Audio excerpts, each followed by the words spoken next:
The Batman Arkham series. Dear Lord, these games are amazing. I love these games so much. If you want to check out a franchise that truly gets the essence of being the Dark Knight, then look no further than Rocksteady's Arkham series. I thought it would be a great opportunity for us to dive in and look at each and every one of the Arkham games in order of release, and kind of see if they were really that good, or if a lot of fans like myself were kind of clouded by our nostalgia-tinted goggles back when they released. Who knows, maybe we were so thirsty for a decent comic book adaptation of a superhero that we kind of just accepted anything. Now, I've done a video on each and every one of these games already, but I thought it'd be pretty cool to have these all in one big collection for the people to binge. I know that's how I consume content, so strap in and let me ask you one question. I'm Guyinthetie, and the Batman Arkham series, was it really that good? Let's take a look. It's 2009. You like black latex and flying around a city with a moon so thick that it's spelled with 2 C's. You just beat up your boyfriend and committed him to a mental institute. But unfortunately, he plays the Uno reverse card. And now you're the patient. And the only prescription you get is phagocyclin. Welcome to Arkham Asylum, baby. Where the only thing more insane than the inmates is the architecture budget. Seriously, why is there so many gargoyles? Holy game review, Batman. Let's dive in. Jesus. Batman Arkham Asylum, without a doubt, has sparked the appeal and quality of superhero games since its conception back in 2009. To be honest, it's because most superhero games back then were movie tie-ins at best, usually pumped out in a couple of months. Not you, Spider-Man 2. You're perfect. Arkham Asylum not only kickstarted what would become one of the biggest Batman video game franchises of all time, but also established developer Rocksteady as one of the industry's top talents, almost instantly. Unfortunately, you either die a hero or live long enough to see yourself become the villain, because Rocksteady are not doing so great now. Their most recent title, Suicide Squad, kills the Justice League. Let's just say the fan base is pretty pissed. Boo! You stink! And look, I get it. Rocksteady are worldly known for doing solid, tightly written, comic book story action games. To completely flip that and go for a live service that's just completely designed to drain every penny out of your bank account with skins and upgrades and, what was it, like 5 different currencies? No one played any of the Arkham games and went, you know what would make this better? If it was Destiny 2. But there is a silver lining in this. With so many people hating Suicide Squad, Batman Arkham Knight has had a 50% increase in players. And that was the one we didn't like. With that in mind, I remember Arkham Asylum being an absolute masterpiece back in 2009. A true adventure game that made you feel like the Cape Crusader. With some insane atmosphere, awesome gothic textures, a million gargoyles. Why? So many gargoyles. Sprinkle in some top talent like Mark Hamill as the Joker and Kevin Conroy playing Batman from the animated series, and we have got something pretty good here. But was it that amazing? Was it truly groundbreaking, as we all remember back in 2009? Or were we blinded with the bat-tinted goggles we had on, just because we were so starved of a good superhero game? Let's take a look. But first, Batman, what's wrong? You look quite perplexed. What's that? You're sad that the sub number's really low? You think people should make it get bigger? Well, you see, what they can do is hit the subscribe button. No, Batman, you don't eat the subscribe button. Oh, you rascal, you. See, Batman, you hit the button. Now you're happy. Your depression is gone. Just subscribe, man. Oh, fuck. Let's get on with the review. Alright, starting off, we are greeted by a 240p resolution. Jesus.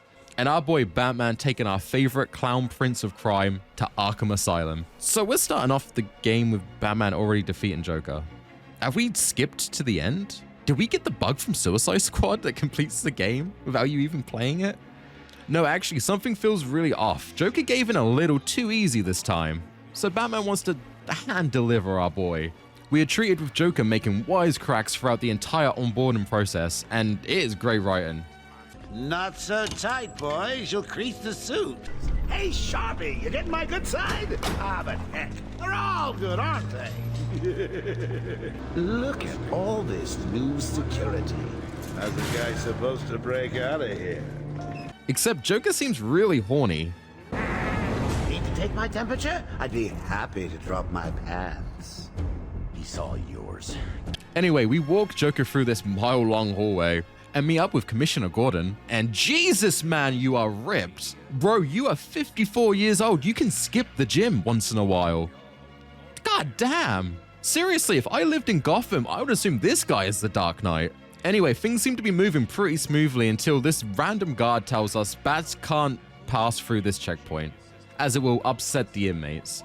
Alright, bro, I mean, I just pissed off a 20-foot killer crocodile, but sure, I don't see this being an issue.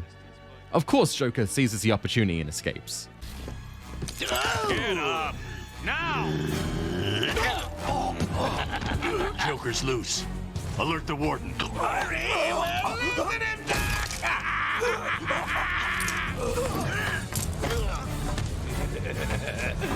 The joke's on you.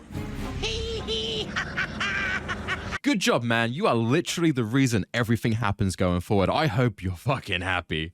Shame. Batman doesn't waste any time following Joker though, but it seems like this is all part of his plan, as he already had Harley Quinn waiting in the wings, ready to send out some inmates to mess our day up. And Harley, you're looking, hi. Yeah, Harley is sporting this nurse outfit for the entire game. It's alright. Quickly, before we dive into the combat, let's rewind the story a little bit. You see, while Batman was fighting Joker, there was this big fire at Blackgate, another prison facility in Gotham, because, let's be honest, there's enough bad guys they could fill an entire city. Wait a minute. With that facility out of commission, a lot of the inmates have been sent over to Arkham in the meantime, which means a lot of Joker's thugs are here, and I'm starting to see why he got caught so easy. He wanted to be here. The thugs are let out of their cells by Harley, and this is where we finally get to play with Batman. The flow of the combat is absolutely amazing. You see, Batman is supposed to be this symbol of fear. So he doesn't go in guns blazing, he waits for the opportunity. I know it's very video game logic, waiting one by one to take your move, but in this scenario, I kind of see it as the thugs are kind of scared to approach Batman. This is a guy who has beaten up hundreds to thousands of their thug brothers and sisters and taken on people that are almost superhuman. I would be a little scared to go one-on-one with this guy with nothing but my fists, let's be honest. The one thing I don't understand is it seems like Batman has been bitten by a radioactive bat or something, because this is straight up Spidey sense. I guess it's needed for these big fights with massive groups of enemies. And again, video game logic, it just seems a bit OP for Batman. Using the equipment though, 100% Batman. Batarangs to stun enemies and continue combos, place an explosive gel to take out big groups of enemies. It's very tactical. This is what I could see the Dark Knight doing. Batman also gets upgrades that can really add a bit of depth to the combat. The main one I would recommend first is the quick fire batarangs. These help continue a combo, especially if an enemy's a bit too far away for you to jump to. But if you want to completely bust this game open wide, if you take the throw ability, it's not very useful, but in that tree you get the combo finishers, and my god, when you get an 8 times combo, you can do a finisher move that completely takes out an enemy regardless of what tier they are. If they have a knife or a baton or a gun, it will just one-hit them. It honestly makes the game a cakewalk and is absolutely necessary for the harder difficulties. Anyway, we defeat our first group of thugs and chase after the Joker, making one quick pit stop to remind Zaz it's past his bedtime. Man gets cranky if he doesn't get his full 8 hours. I guess now's a good time to talk about the Batvision. You see, I'm quite conflicted on this one.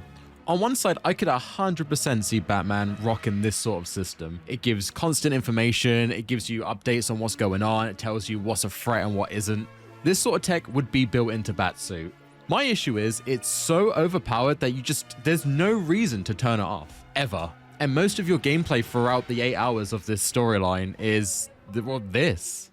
It looks like a Blue Man Group tribute act. It's a bit ridiculous, and this game looks so good and has such a moody atmosphere. For it to be muted with this blacklight effect, it's kind of depressing. I went out of my way to try and not use it as much as possible, and even I still used it quite heavily. And that's really it. It makes sense thematically, but in terms of gameplay, it's too OP not to use, so I hope you like blue. Once we catch up to Joker, he gives us an opportunity to speedrun the game.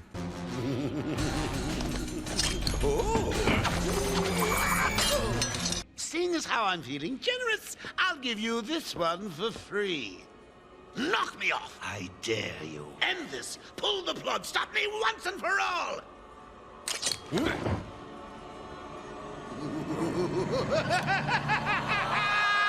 I don't want to dive into this too much. I know people talk about this to death, and there's really nothing to add to the conversation at this point, but come on, man. Throughout the game, he kills so many people. Even the guards start to comment on the fact that Batman will always catch the Joker, but the Joker will always escape. And this is just an endless cycle. The only factor that changes is the amount of people that dies in between. Joker seems pretty disappointed and releases one of his goons that's got a thing for the roids. Holy shit, Gordon, is that you? No, this is just a standard thug that's had an experimental toxin injected into him. Unfortunately, Joker skipped right to human trials and it hasn't really been tested, so you can just wait this fight out. The beefcake eventually dies to a heart attack. Well, that was unexpected, wasn't it? I'm not sure I feel comfortable getting experience from this fight. Quick, get in here before more of them come. Joker pieces out and we have a new problem. You see, Harley Quinn has taken Quincy Sharp, the warden, and Frank Boyle, the guard that was with us, is actually in the pocket of the Joker, and he's taken Jim. Jim should have this under control. I mean, he's built like a fucking Team Fortress 2 engineer, but let's just go make sure he's okay. Following Frank's trail, we head to our first stealth section. Now, you can't go into these sections with your bat fist cocked, because this is America, and the thugs are supporting their right to fuck your shit up.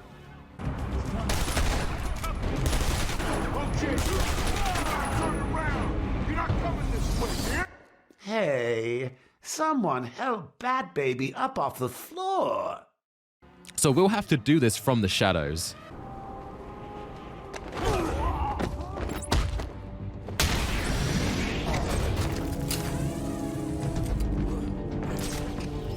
We take them out and find out that Frank took a fat load from Shrek. And speaking of green loads, Enigma decides to chime in with his first of many puzzles. Yes, it is I, Edward Nigma, the Riddler, and more importantly, your intellectual superior. My genius has allowed me to easily hack into your primitive communications. These are your collector items for the game. Scattered around Arkham are these trophies the Riddler has hidden for Batman to find for some reason. And also the occasional riddle that's more here just to give you a bit of lore to other characters that are not in the game. So if you see a trophy or a riddle, make sure you go out your way. There's a lot of these. Be warned though, the game does run somewhat like a Metroidvania light. A lot of them you'll see, but you can't access until you get a certain gadget or even a certain upgrade later down the line. Anyway, we venture outside and we finally meet our fourth main character of the game. You have Bats, the Joker, Harley Quinn, and the Asylum itself.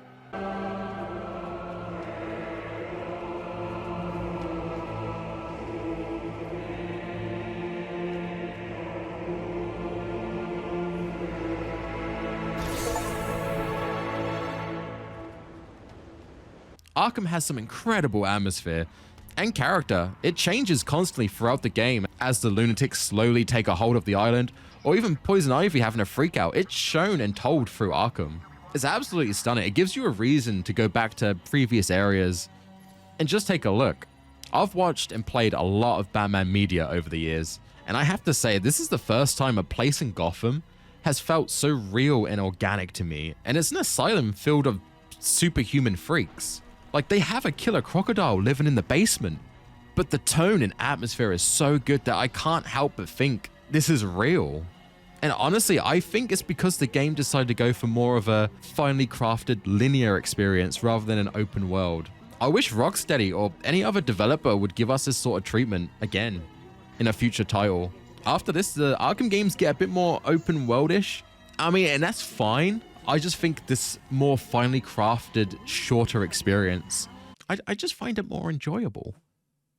Anyway, moving right along, the Batmobile calls out to Batman Senpai for help, and after dealing with the bullies, we get some explosive gel. And I can't get over how extra Batman is when using this. I mean, he draws a little bat. It's fucking amazing. He does that for him. We save a few doctors in the medical wing, but one in particular, Dr. Young, wants to go back into a thug-infested area just to find some medical notes. Seems rather sus if you ask me, but whatever. You do you. We move further down the medical area and gas starts to surround Batman. There is no crane. They're all over me! Only Scarecrow.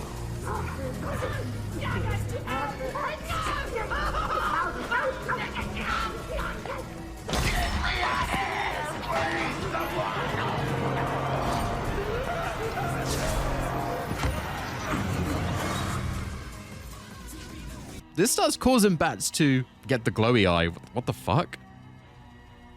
Anyway, weird shit starts happening, like Gordon getting overpowered by a thug and dying. This is cap, man. I don't believe this. Guy's built like a train. Batman finds 3 body bags, 2 containing his dead parents who are a little passive-aggressive. Father, you should have stood up to him, son. Like a man. Mom? Help us, Bruce. Don't let us die. And Scarecrow. Okay, is Scarecrow related to Bruce? Is this like a weird cousin twice removed situation here? No, Scarecrow is just messing with Batman.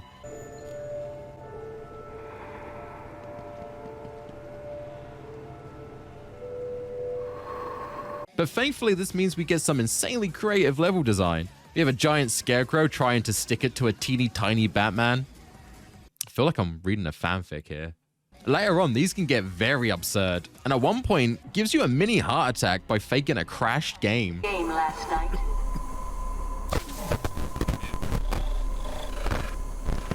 And starting the intro cutscene again.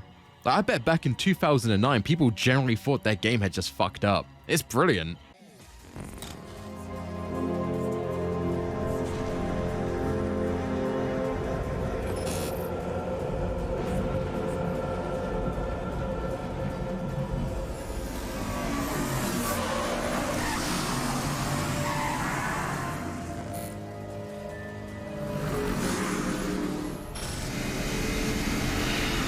Though you do quickly see this isn't quite right, as the roles of Joker and Bat have been swapped around. This is on par with the Psycho Mantis stuff that mindfucks you back in Metal Gear Solid. Anyway, you know this isn't real because, come on, Arkham series Batman wouldn't be killed off with a single shot to their head, right?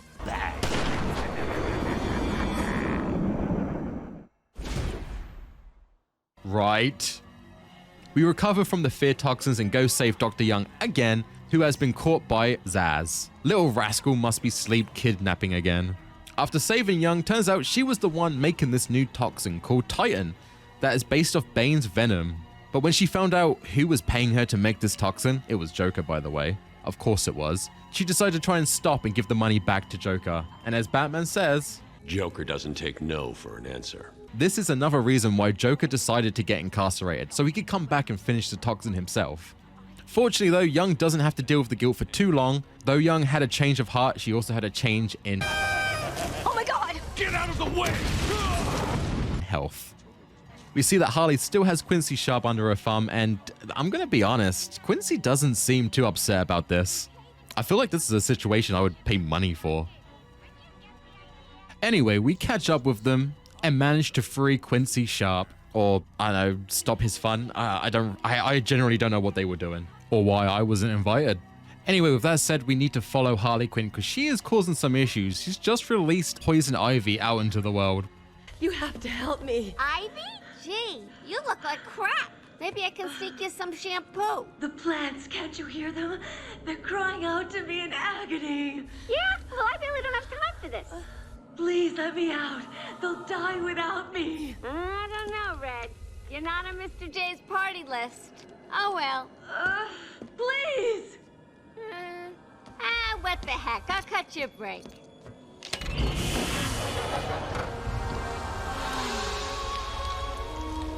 That feels so much better.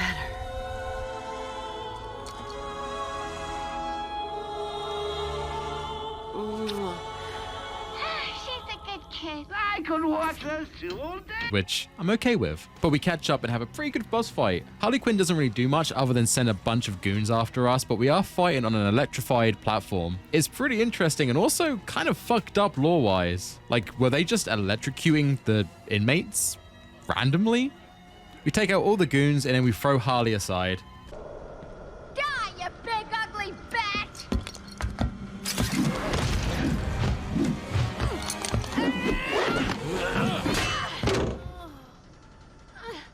Silence, wench. I do not wish to be horny anymore. I just want to be happy. Unfortunately, removing one queen from the board just allows another to step in, and that's Poison Ivy. You see, she's a little bit pissed because her plants are, I don't know, sad.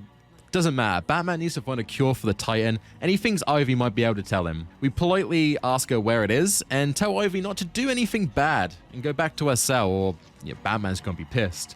Ivy says bet. So the cure for Titan is some rare fungus found in the sewers where Killer Croc likes to hang out. Seems awfully convenient. Ah, Scarecrow's running in that exact direction. Seems awfully convenient. Ah, Killer Croc randomly eats Scarecrow for us. Seems awfully convenient. We head into Killer Croc's lair, and it's honestly kind of a boring game of find the fungi. Killer Croc will pop out and outstay his welcome very quickly in this boss fight. You see, you can't run around too much here or Killer Croc will just instant kill you, so you gotta crouch. But that's not enough. If you're crouching, he will just randomly pop up, the music will blare, and you just throw a batarang to knock him into the wall. You will do this a lot while you look for the fungus.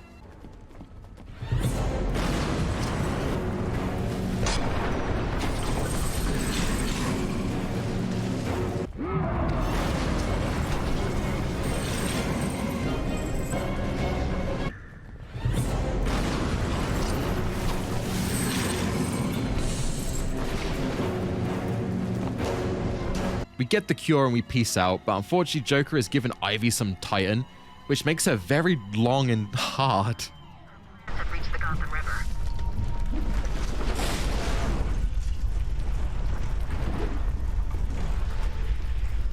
Batman! Bruce, are you alright? Right, I guess we've got to deal with this now. What did I say, Ivy? Do nothing naughty. Go back to your cell. God damn it.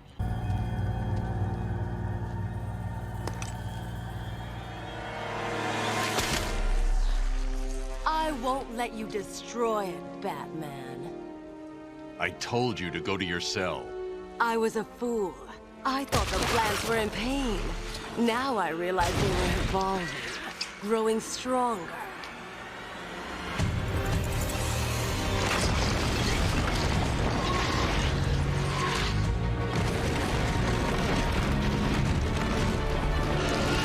And now we'll grow together.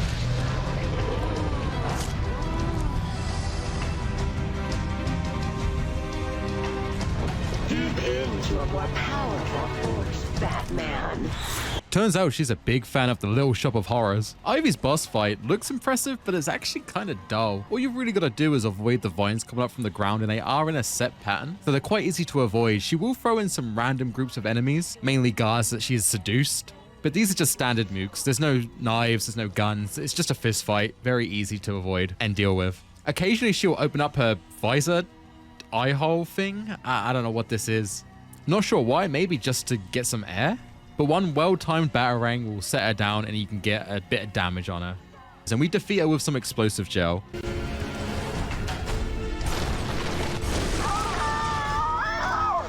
Getting a little lazy there, Batman, huh? No calling card, I see? Must be getting tired. With her defeated, it turns out Joker is ready for us to attend his big party.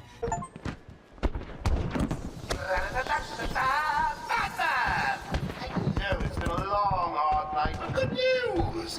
Party's about to start. We've got something for everyone. Music, dancing, chemicals that create monsters. You don't want to miss it. So get your ass over to the cell block or you'll miss your final surprise.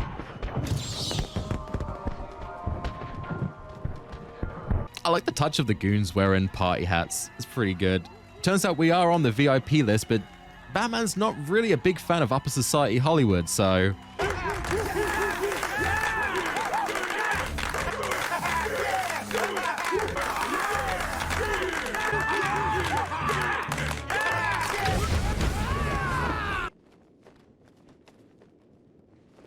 We have some one-on-one time with Joker, and it ends in a big explosion. Oh, I have. Surprise! Everyone always said I should be in television. You don't want to miss this, really. It'll be a blast.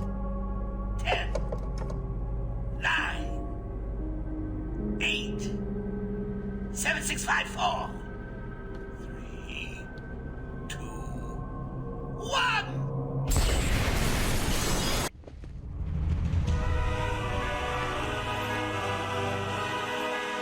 Why didn't you stop Batman? Me? It was your plan, you goofy clown.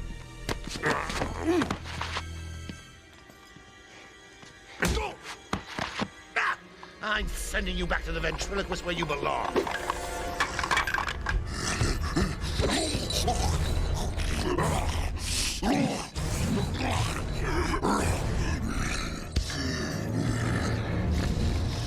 You had to spoil everything, didn't you?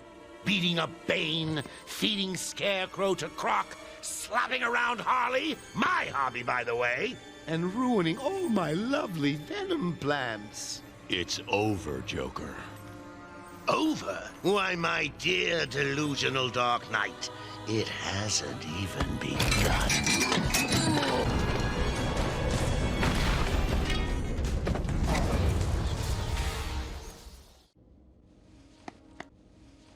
Joker claims all Batman has done is ruin his plans all night long. And well, are you surprised? Like, how have you planned for every scenario but not that Batman will stop you? Joker attempts to make Gordon more roided up than he already is, which would be amazing, by the way. I wish this played out. But no, Batman does a get down, Mr. President, and takes the shot. Get it? It works on two fronts because it's a syringe. Now, kiddies! You're trying to resist the change. That's not fair. Come on, get in! Turns out Titan's not that bad because you can just mentally willpower it to not take over. As Joker says, you're resisting. That's unfair. What? Does Batman do some killer meditation or something? Like, how is he doing this? I'm gonna be honest, I don't think I can get my vaccine for the flu and just will it to not work. Anyway, this pisses off Joker even more, and he takes some of the Titan himself, and he doesn't resist that shit. And for once, let you see the world as I see it, giggling in a corner and bleeding. But you've denied me even that. I have nothing to live for.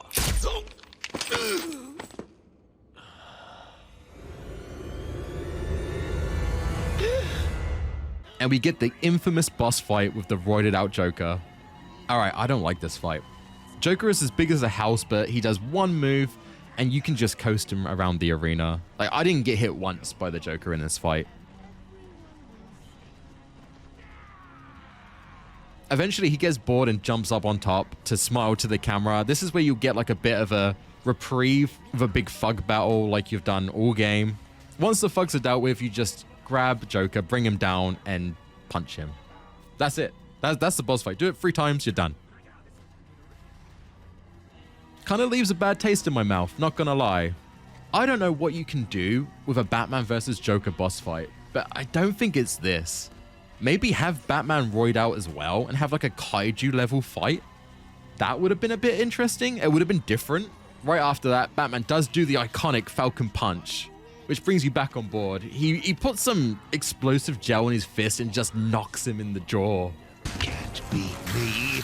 I'm actually going to win. Ready for the next round? Always. What? Hey, yo, what the fuck? I'll never let you win. Never.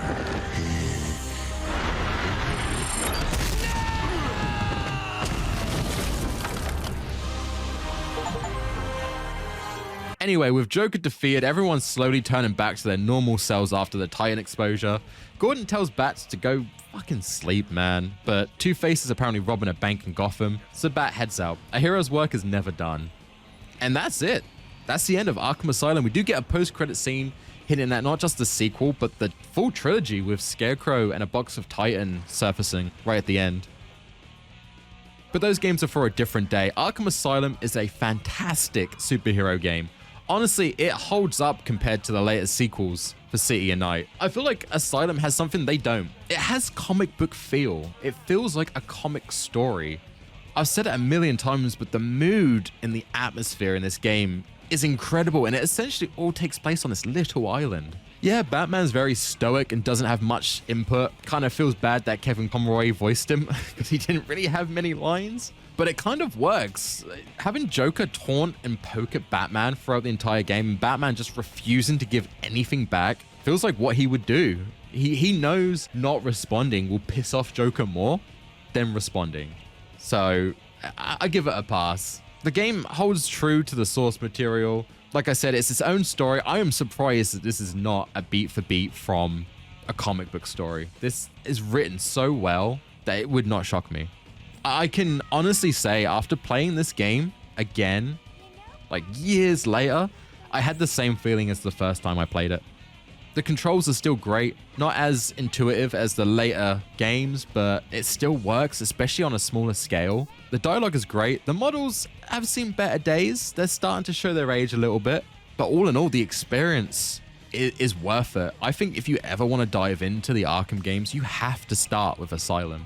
It's completely different to the other two, and I think it kind of makes it better in that way. Arkham City is an amazing game, and we will get to that. But Asylum just has something that I don't think has been replicated since. It's 2011. You're the mayor of Gotham. It's been a year since Pennywise and his broody gimp destroyed Arkham Asylum. You have more criminals than there are cancelled Minecraft YouTubers and a sea of officials with as much brain rot as an average TikTok enjoyer. What do? Well, I tell you what you don't do. You don't invest in more prisons or hire extra therapists for the city. No. You go more logical. Let's take all the nutcases, throw them in a big ol' abandoned neighborhood, and call it a day. Arkham City. What's the worst that could happen? Oh boy, Batman Arkham City had massive shoes to fill following on from Asylum. We've discussed why that game was so good, and thank you by the way for all the support on that video. You guys were amazing. I'm so glad all of you are as horny for Harley as I am. So there was a lot riding on Rocksteady to make a sequel. And what do? Do you try something different, or do you just replicate the work you've already done? Well, there is a third option. You can just improve every aspect of the previous game completely. And no joke, they did this. People wanted more Joker, we get more Joker. More villains, not a problem. A bigger location, far more interesting main story beats, added in side stories, tightening up the combat, adding more gadgets, hell, even making Batman talk more. All this stuff we wanted was given to us in the sequel. Especially that last one, having Kevin Conroy and Hamill back, absolutely amazing. But why stop there? Extra Bat costumes, new playable characters like Robin and Catwoman. Dear Lord Rocksteady, you are spoiling us. Well, how about more playtime? Different areas to explore, secrets to be found, even more Riddler trophies. That one we're not too happy about actually. That was kind of a dick move. Even Bruce Wayne's parents make another appearance.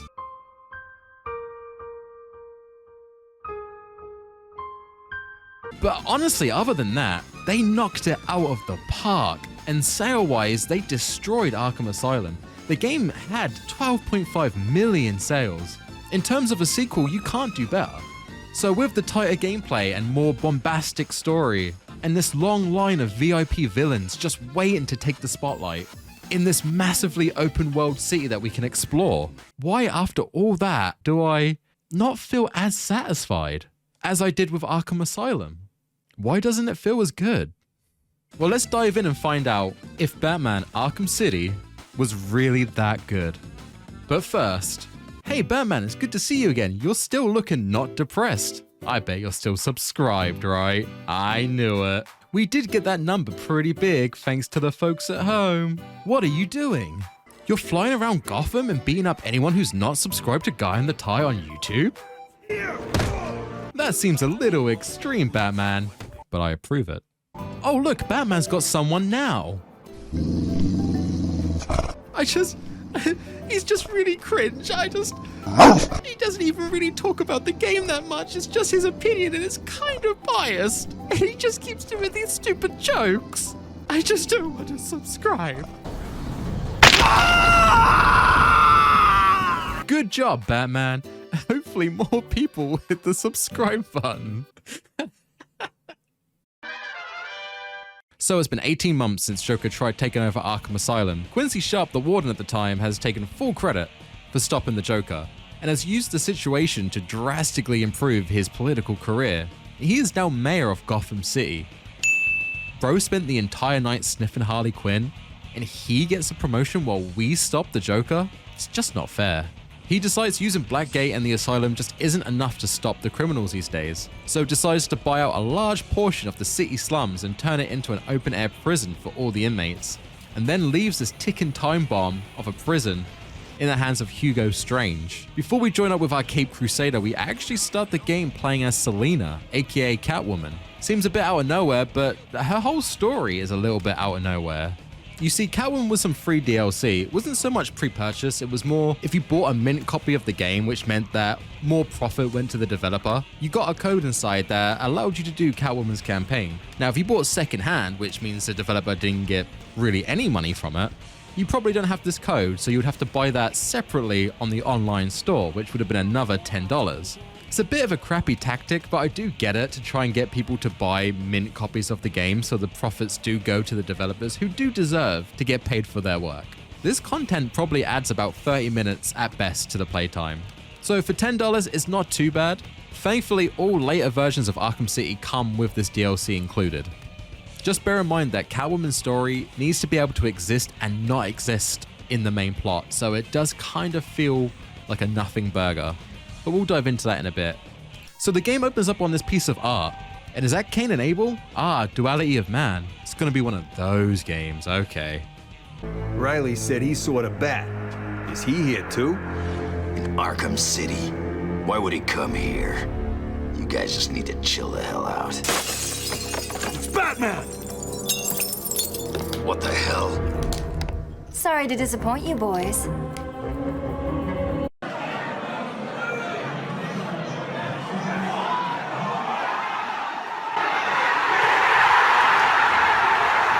Selina is caught stealing from Two-Face. We have our first brawl and... oh, that's it. That's the first bit of the content, okay.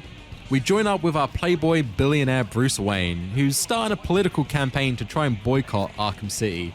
That goes as well as you would think it would.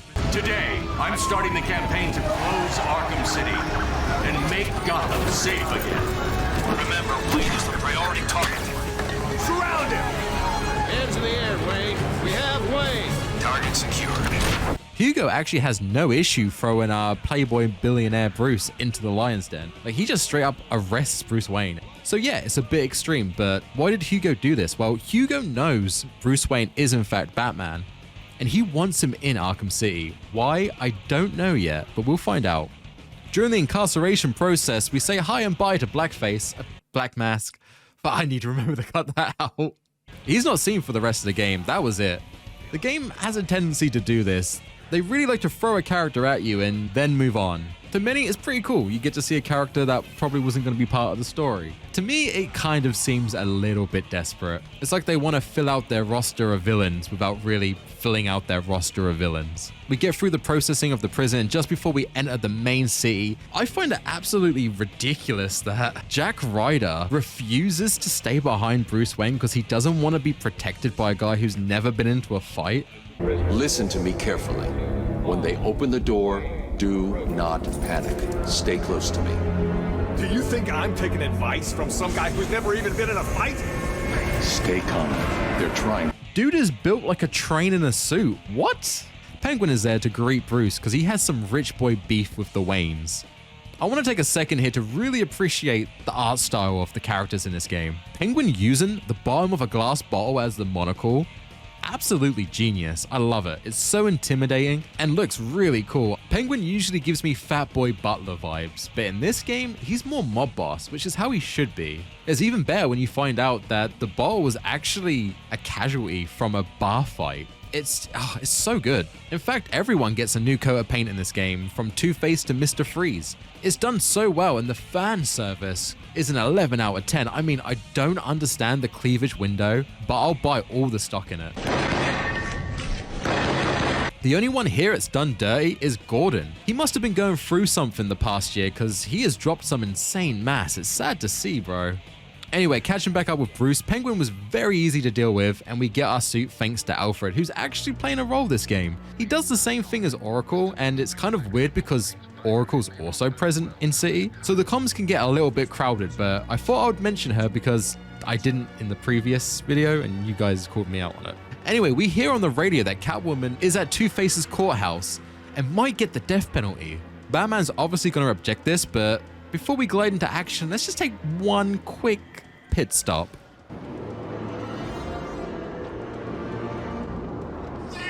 4 hours later. We sneak into the court and have our first big brawl, and the combat is silky smooth. We finally have the new stun combo, and it is the most satisfying thing ever. Performing the stun leaves a thug open for a fury of punches. Now, this can get interrupted, but when you do a counter, you can go right back to the thug and continue the combo. It feels so smooth and satisfying to do. Unfortunately, it is a double-edged sword because it's so strong that it will quickly become your go-to for each and every fight. Most of the skills from Arkham Asylum I recommended buying at the start come as default here. You get the combo finisher, the throw ability, like everything is here from the main game, as well as the combo batarang. We also get the free flow upgrade, which is a new ability where if you hit a combo of 15, your movement speed is sped up and enemies slow down. And this only really stops if you do a combo finisher or you get hit and lose the combo. Again, another OP ability. Batman is pretty stacked this time round. The thugs, on the other hand, not so much. The only new style of thug we get are shielded ones. These require a stun and then a vault to remove the shield. They can get quite annoying if you don't deal with them right out the gate. They have an unblockable attack and are the reason I lose most of my combos. Also the main reason I have so many mini windows in my drywall. Alright. Anyway, we have a flawless fight and Two-Face ruins my combo.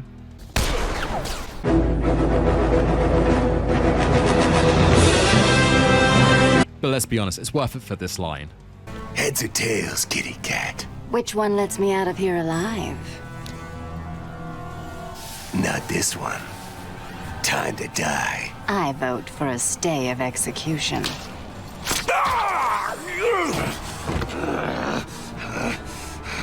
No gun harm? Shame. This is gonna hurt. 2 guns, bitch!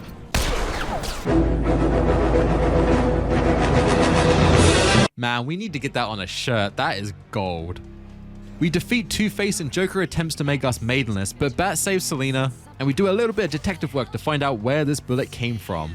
The shot was taken from the old church across the street. We go and take a look, and it turns out Harley is here, and well, she's as much of a threat as she was in the previous game.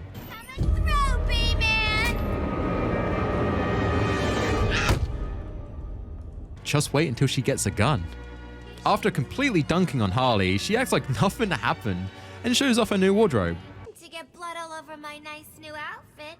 What do you think, Batbrain? Like it? What am I saying? Of course you do. Right now.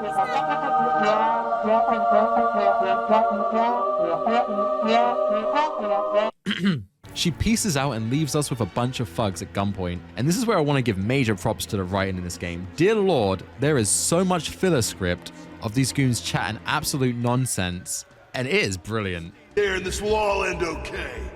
What do you mean, end okay? She left us alone with Batman. Keep it together, he's ours. What's he gonna do? Good point. I mean, it's not like he has a reputation for breaking free of traps and smashing people's faces. Oh no, that's right. That's exactly what he does. I said stay calm. I got a gun pointing at his damn head. What's he gonna do? Oh, I don't know. Throw a smoke bomb, break your face, and string me up from the ceiling? How's he gonna do that? He can't do that, can he? Disappeared. They don't know where I am.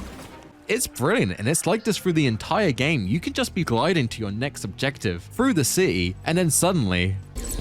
I don't get it. Penguin should have been in touch by now. I'm telling you, Batman's got it. No way. Yeah, how the hell would Batman be able to get into the museum? That place is locked down tighter than my mother on prom night. What the hell does that mean? You don't want to know. Yeah, I do. Me too. We've got more important things to be dealing with, like, what are we gonna do if Batman's taking down the Penguin? Maybe we could go see your mother. Don't even go there. I think we touched a raw nerve there. What's the deal? Is your mommy the town bike? No. I bet she is. If you must know, on her prom night she got a little drunk. I told you. She got a little drunk and killed her classmates, butchered them all with a potato peeler. What? So on prom night, we try to make sure she's tied down. You happy? I guess. Tear you apart, Penguin. Two-Face wants you dead. It does make you stop in your tracks, and God knows how many hours of recording in the studio was done for this. Anyway, we ninja out of that fight, and we have our first stealth section. These are pretty much the same as Asylum, but the bat vision, like I said, is a lot easier on the eyes, and we have a new super helpful double takedown. Leave us alone! I do wish they would add more to the stealth sections. They're not as mandatory like in Arkham Asylum, and to be honest, when they are, I tend to just work until there's 2 or 3 thugs left, and then just fight them, because there's so many ways to deal with guns now. They're just a non-issue. In Arkham Asylum, a thug with a firearm was very scary and almost certain death if you took him on head on. In City, that's not the case. They do less damage, and you can disarm and disable them with several gadgets and combos and moves. After dealing with that group, we head to the tower and we see that the assassination attempt on our feline waifu was done by the Joker. And then we get the most obvious surprise explosion. Like, seriously, Batman saw this, right? This wasn't subtle.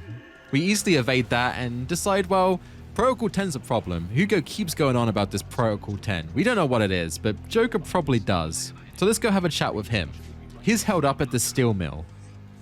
All right, here's where I might get a little bit controversial. So, when people talk about Arkham Asylum, a lot of the time, they praise the side quests. They praise the side villains that don't really affect the main plot, but have their own individual stories. I get that.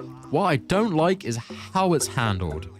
So right now we're told we need to go talk to Joker. Protocol 10's being counted down by the hour. It's closing in. This should be a rush. But before we head straight to the steel mill to meet the Joker, there's a random payphone making a sound. Let's go check it out. It's Zaz. He has a bunch of hostages and will start killing them if we don't make it to the next public phone in under a certain amount of time. Very Die Hard 3. Okay, cool. Zaz has something a little more to do in this game rather than just get punched in the face twice. Unfortunately, this is all his side quest is. You do this 4 or 5 times to slowly track his location. You just end up jumping from one side to the city to the other each time. And the way it's handled seems very random. I don't know if you have to specifically do main plot beats to make him call up a phone, but I got 2 back-to-back before I even went to the steel mill, and the rest I didn't find until endgame. You play his little game and then find out where he's hiding, do a little stealth section to take him out. And again, it's just a punch to the face, he's done. You get some XP and you check him off the list. All right, that was a cool side quest. That was interesting. All right, now to get back to the main plot. Wait a minute, is that Bane? So Bane returns from Arkham Asylum. He's here to deal with the Titan that's made its way to City. So his side quest is go destroy the Titan containers around Arkham City. I need to find and destroy the rest of the Titan. All right, Eren Yeager, let's chill out. Well, I guess I can just go do that now, right? Well, no. You can do most of them, but there's 2 specific containers that have to be done in areas of the game that you can't get to yet. So you kind of just have to put that aside as well. And after you destroy all the containers and go back to Bane, he just betrays you. But turns out you were betraying him, and this is all shown in a cutscene. That's it. I needed it all for myself. Now, do me a favor and die! Ah! No!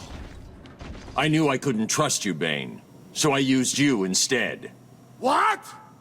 All right, I mean, that was a little underwhelming, but cool. Bane got a little bit more screen time. No big boss fight, but all right. I guess now we'll go find Joker at the steel mill. Not just yet. The Riddler's here, of course. So Jim Carrey is back and he's got all of his trophies and his puzzles around the city just like before. But to up the ante, he has also taken some hostages that you need to find. But the only way to find these is to do the trophies and the puzzles. And the only way to find those is to fight his thugs, which you have to interrogate. So it's the same thing, but just with added steps from Arkham Asylum. All right, my plate's getting a little full, but I'm not really too interested in the Riddler stuff. It only leads to some concept art and some dialogue. We'll put that on the back burner as well. All right, now we can head to Joker at the steel mill and continue the main plot. Oh, look, it's Deadshot. Deadshot's randomly killing people in Arkham City, and obviously we're not okay with this. With his side content, we have to work out where the shot came from and then find some evidence that Deadshot had left. This eventually leads to us finding his actual location. And his boss fight lasts, no joke, 5 seconds. I could play this game all night, Batman. After I kill you, I'll kill Jack Ryder and Bruce Wayne. Then I can just collect my check.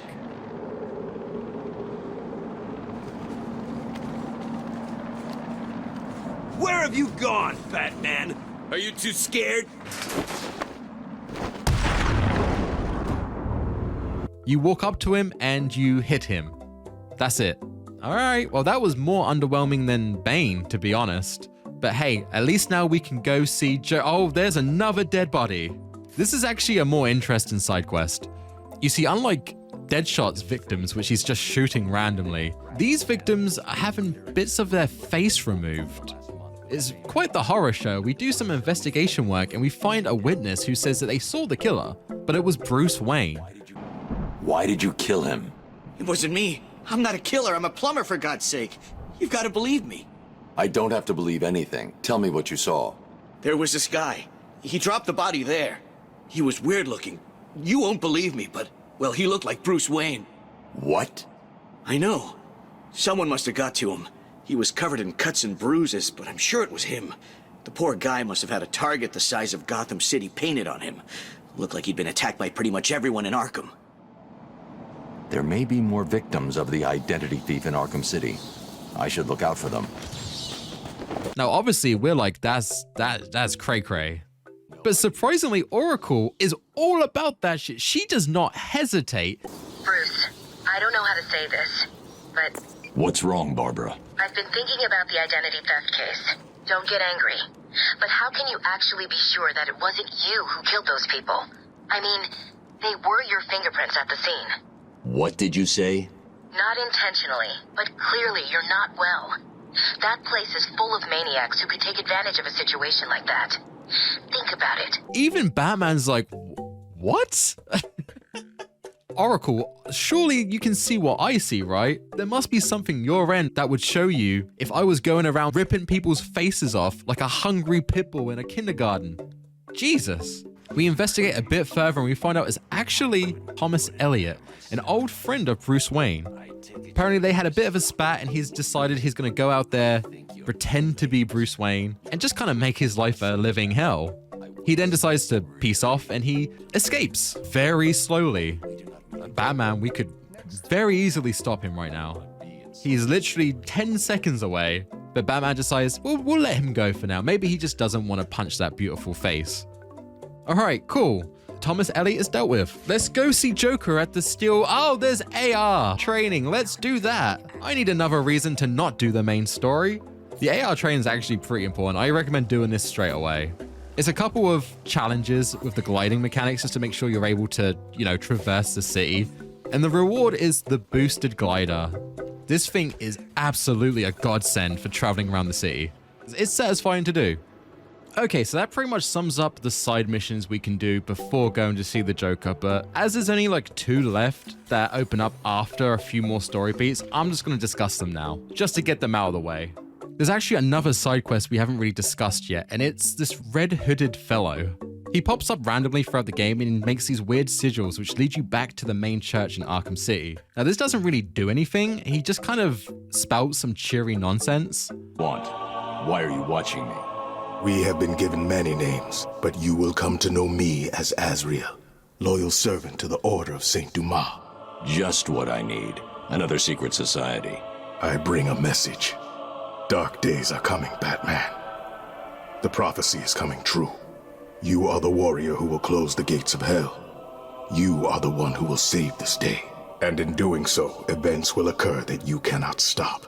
From the ashes of Arkham, the fires will rage and Gotham will burn. And you will burn too. I don't believe in fairy tales. Believe what you will. The message has been delivered. We will meet again.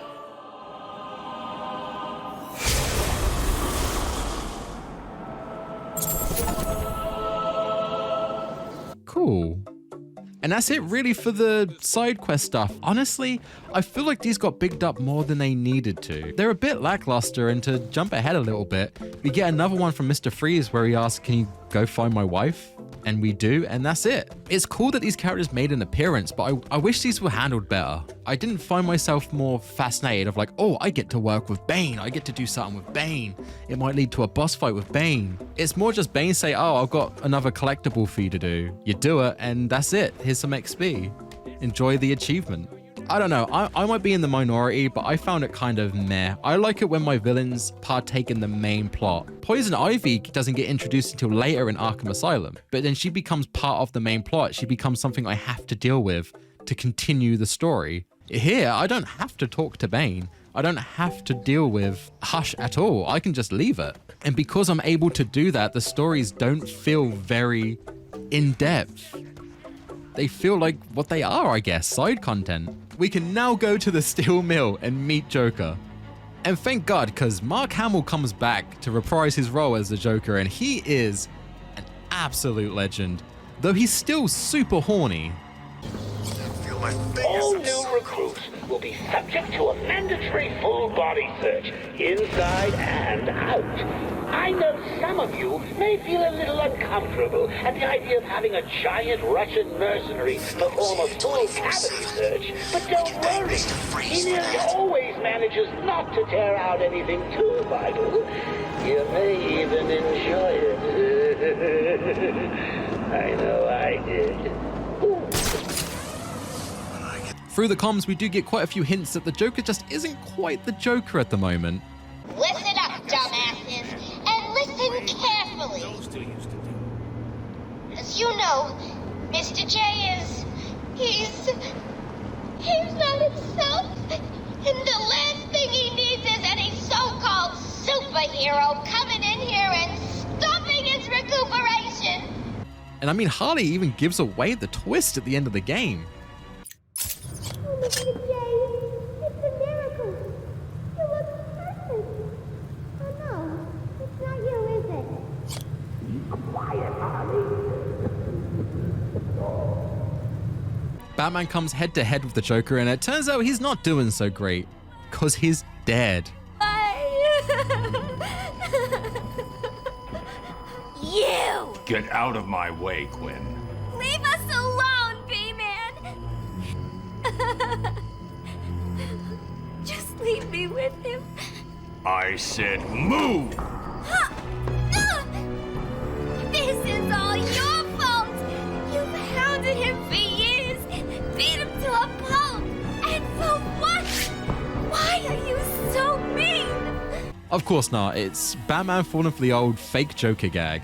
You see, the Joker managed to recover from the Titan he took at Arkham Asylum, but it caused him to develop a sort of disease that's slowly killing him. What's that, you ask? What about the officers and thugs that also took it? Who cares? What about Batman? He took it. Who cares? The argument is that Batman took a cure, but I assumed he made more and cured the officers at least, right? I'm surprised they didn't use it on Joker. I don't know, it's awfully convenient that Joker's the only person suffering right now. Anyway, the Joker decides to give Batman a little taste of his blood. There's a teeny little bit of me in you too, Bats. Hey, yo, what the fuck? Joker does this just so Batman will help him find a cure. Joker sends us on our way, and I don't know what was in his blood, but it has messed me up. Jesus. Like I mentioned earlier, there are DLC costumes you can wear, and unlike Arkham Asylum, it's more than just 2. I decide I'm gonna don the Beyond Batman suit for the rest of the game. It's honestly the best one, let's not deny. It looks intimidating, it's kind of got that anime aesthetic, which I really like. And I mean, let's be honest, the cape was kind of distracting us from what we really want to see. What was I talking about again? So apparently our best shot is to go find Mr. Freeze, because he can probably make us a cure. Unfortunately, the Penguin has him under lock and key, so I guess the next stop will have to be the Iceberg Lounge. And man, I've gotta say, I love the Penguin in this game. He doesn't hesitate in the slightest, killing a cop in front of Batman. Dude, this Danny DeVito mother is scary. Oh, and he has a pet shark, because of course he does. We saved the remaining cops that Penguin hasn't iced yet. And we also set free Mr. Freeze, who was held hostage. And then almost immediately kill him off. Jesus, Batman, he needs this stuff to live. Very risky. Thanks to Mr. Freeze, we get the ability to disable firearms, and now firearm thugs are a fucking joke. When we head to Penguin for our big boss fight, and this section reminds me of the Dingo Dial fight from Crash Bandicoot. Am I mental for thinking that? My brain is really dumb. Anyway, we knock him out.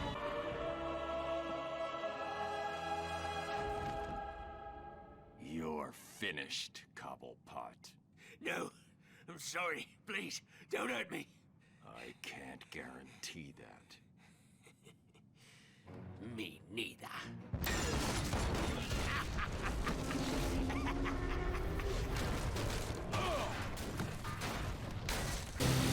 Oh, don't look so sad. I've got a little surprise for you down there. But then get blindsided by a Solomon Grundy boss fight. This one I actually completely forgot about. The boss fight is kind of difficult. You have to dodge his attacks while destroying these electric pylons. After thinking that I defeated Solomon Grundy, I had a little celebration, disrespected Penguin a little bit.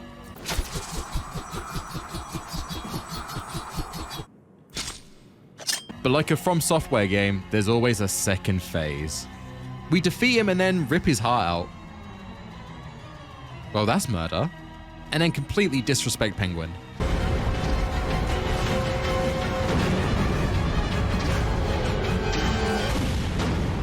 This place is mine. Piss off out of here.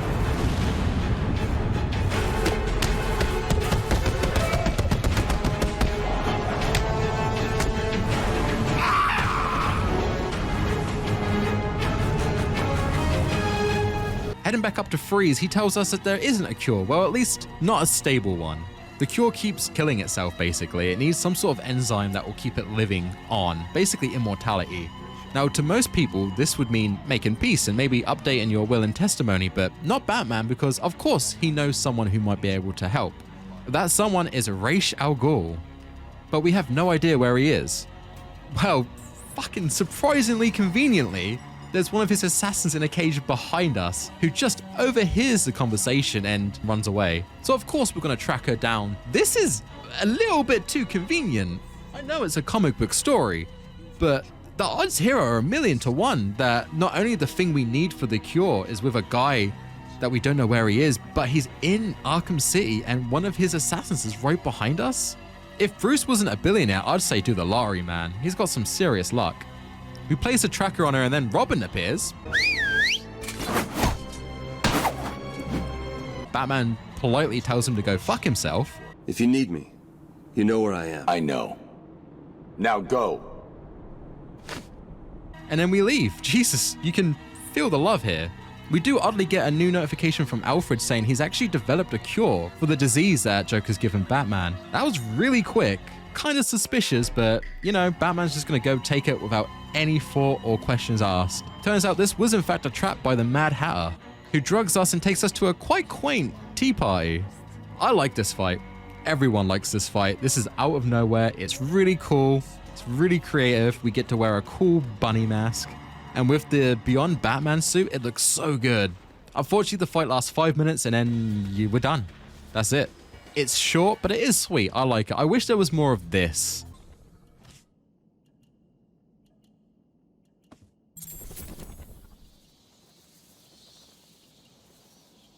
Vicky Vale also pops up and blows up. It looks like Batman himself is exiting the building. Is he really? Hello, Gotham, it's me. I'm afraid Miss Vale will soon be leaving the airwaves. apologize for this interruption. We've been hit. We're going down. Mayday! Mayday!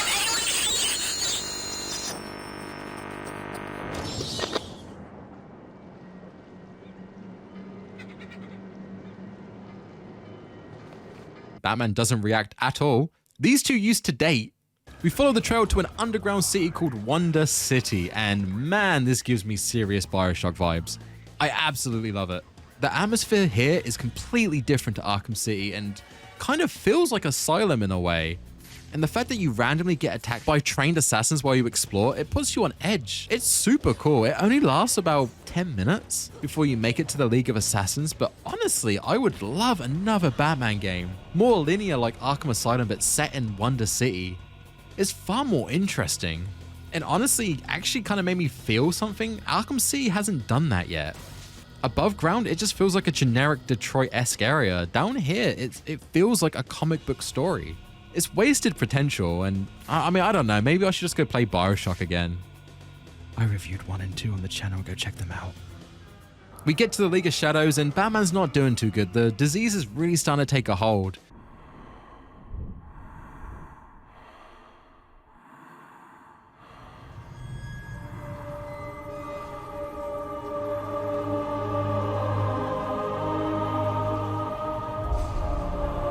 Hey, Vsauce, Michael here. We meet Talia, and I don't know if it's just the terminal disease slowly killing my insides, or is it getting warm in here? God damn. Batman gets to experience what it's like for me to go on a blind date.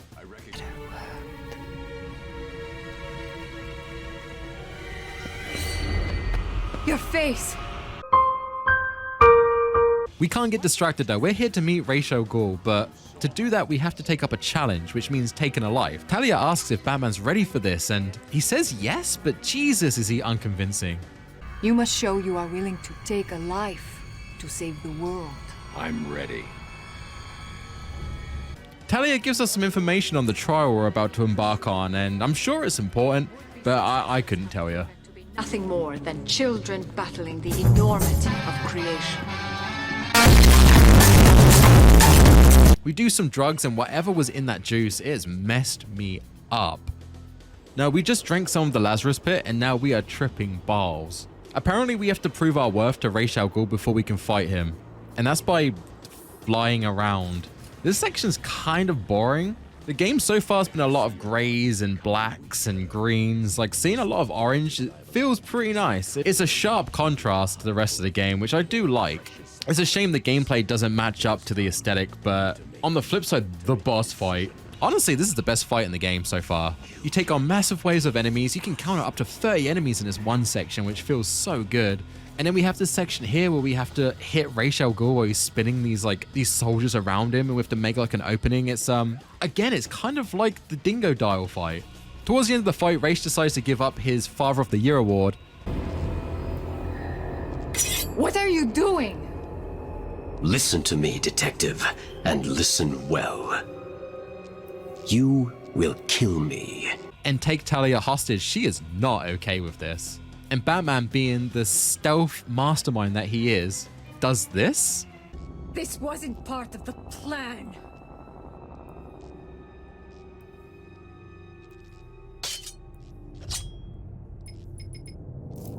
Batman, you know I can see you, right?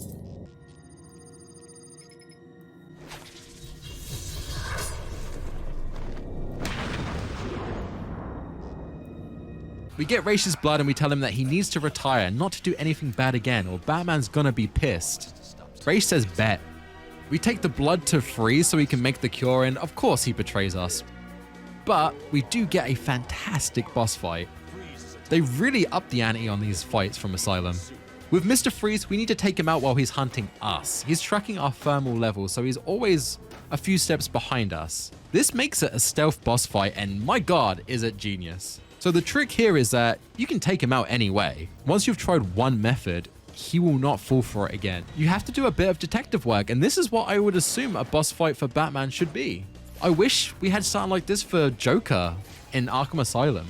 It just makes sense. We defeat Freeze, but during the fight, Harley's able to steal the cure from right under our nose. Freeze sensed us acting up. Bro, this is your fault. Harley Quinn took it. What What are you waiting for? Go and get it back. The clown must pay for what he has done to us. It's not that simple. You need to simmer down. We head after the Joker back at the steel mill, but before we see him, we go back to where we caught the JIV. And we get a nice little callback to Arkham Asylum Harley. And we also see she's in fact pregnant. God, I hope it's not Quincy's. We catch up with Joker and we see he's still sick as a dog, although he's not. Very strange. Also, Joker has no skeleton. Very strange. We actually get to fight Joker here. And honestly, I've said it a few times in this video, but this fight alone is already better than the boss fight at the end of Arkham Asylum. We defeat the Joker and then Protocol 10 starts. This causes the steel mill to get bombed and Batman gets trapped under some rubble.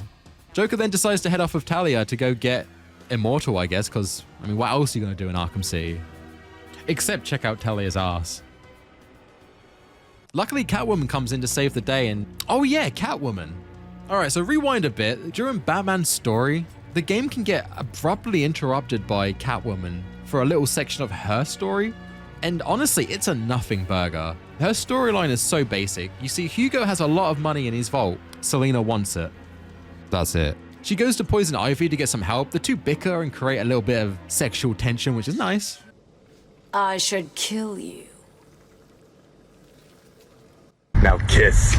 But honestly, it doesn't lead to much. She breaks into the vault, she gets the money, sees that Batman needs help, and she drops it to go save him.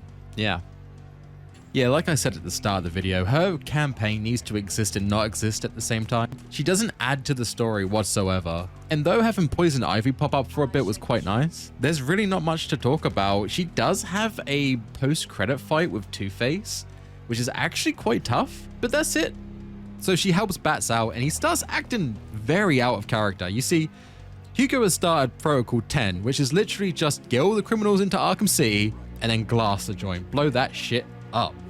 Now that's bad, but they are all criminals, but they're not. You see, Hugo has put anyone into Arkham City, anyone that disagreed with him, anyone that was a political obstacle to deal with.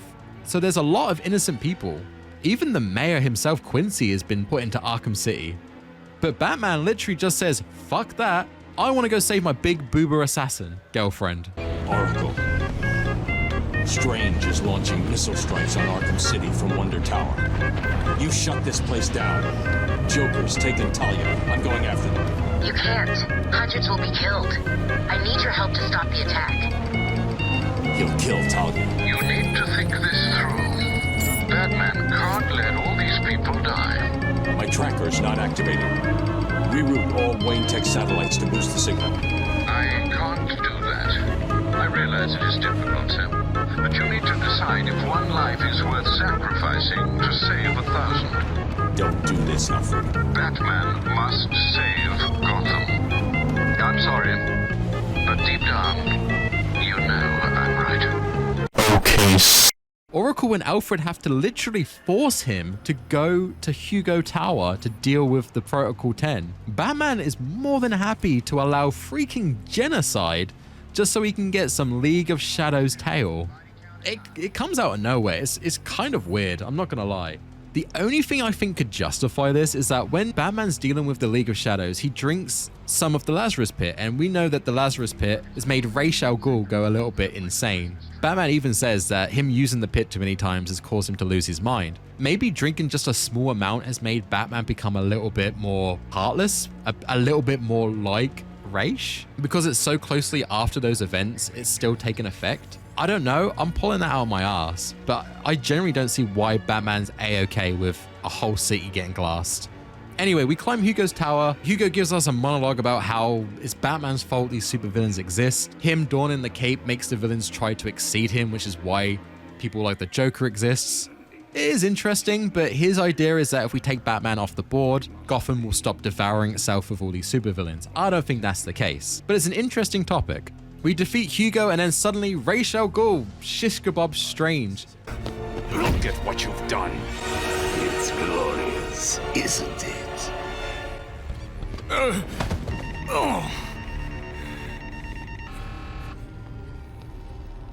You're finished, Strange. Gotham will forever thank Hugo. Strange! Oh. part and this is over, Professor Strange. Why? I did everything you wanted. Indeed. You clearly demonstrated that Batman is better than you. Let him die, Detective. He was your puppet, Raish. Why? You said I could replace you. This was our vision.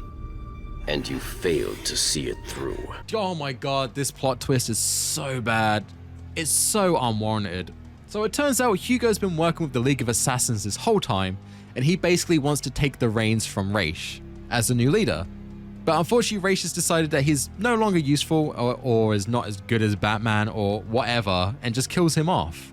Raish did not need to be the main villain of this game. Why couldn't it just be Hugo? Why couldn't Hugo just want to do this? I like the idea of Hugo Strange killing off all the criminals as a way to say, I'm better than you, Batman. I actually defeated crime. But instead, it's just another plot point with the whole taking over the League of Shadows for Raish. And this we're going to deal with right now. So Hugo is pissed off about being betrayed and sets off a bomb. Computer, activate protocol 11. What are you doing? Passcode Wayne. That's very cute, Hugo. We dive out the window and we try to save Raish, but for some reason he decides to try and kill Batman.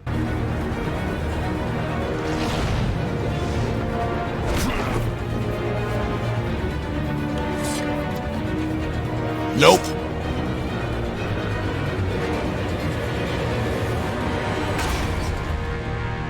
And Raish gets double impaled. Cool, that's rare. Now I hate this whole section. One, because Protocol 10 was actually kind of interesting, but it's kind of ruined by Batman being A-okay with it just to go save his girlfriend. And then all of a sudden caring about Hugo Strange. He's like, oh no, Raish, you're killing him. He's gonna die. Raish, what are you doing? You're killing so many people. I was like, you were such a hypocrite, Batman. You were literally A-okay with Protocol 10 playing out not 5 minutes ago. Anyway, Protocol 10 has stopped. 2 major players are taken off the board. I guess the day's saved, right? Oh shit, yeah. The Joker. We head to the theater where Joker's held Talia as hostage. We head in and Talia just kills the Joker and is like, wow, see, wasn't that hard. Easy, GG. Batman actually seems pretty concerned about this. Again, more concerned about the Joker dying than an entire city being bombed. Luckily though, it's revealed that that was not the Joker. There was 2. Bats fell for the old fake Joker gag again. And Joker shoots Talia. Jesus, this fitter's kill count on Bruce's loved ones is pretty high. I like the twist of Joker being Clayface. It's hinted at through the entire game. You can actually work this out yourself through Harley and optional dialogues, as well as a detective vision that I did in the boss fight where you don't see the skeleton. We have a pretty decent boss fight with Clayface and avoid some unique moves that are very Looney Tune-esque. Joker then blows up the theater and we move to the Lazarus Pit because apparently the theater was built on top of Wonder City, which is interesting. We continue the boss fight down there and then we defeat Clayface.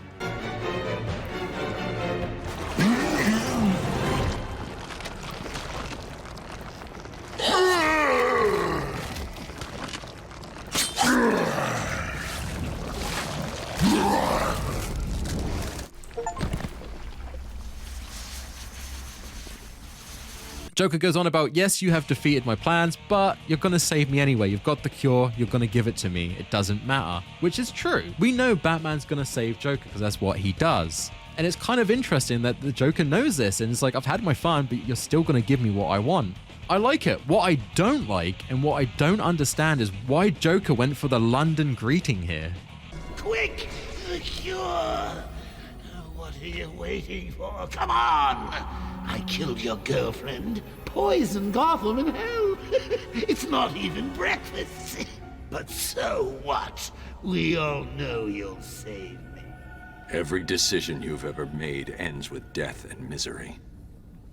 People die. I stop you. You'll just break out and do it again. Think of it as a running gag. No!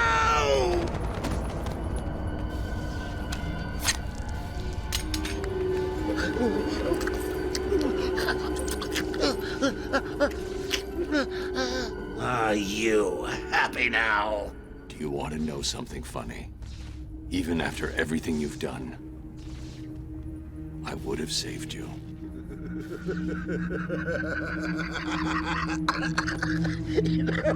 That actually is pretty funny.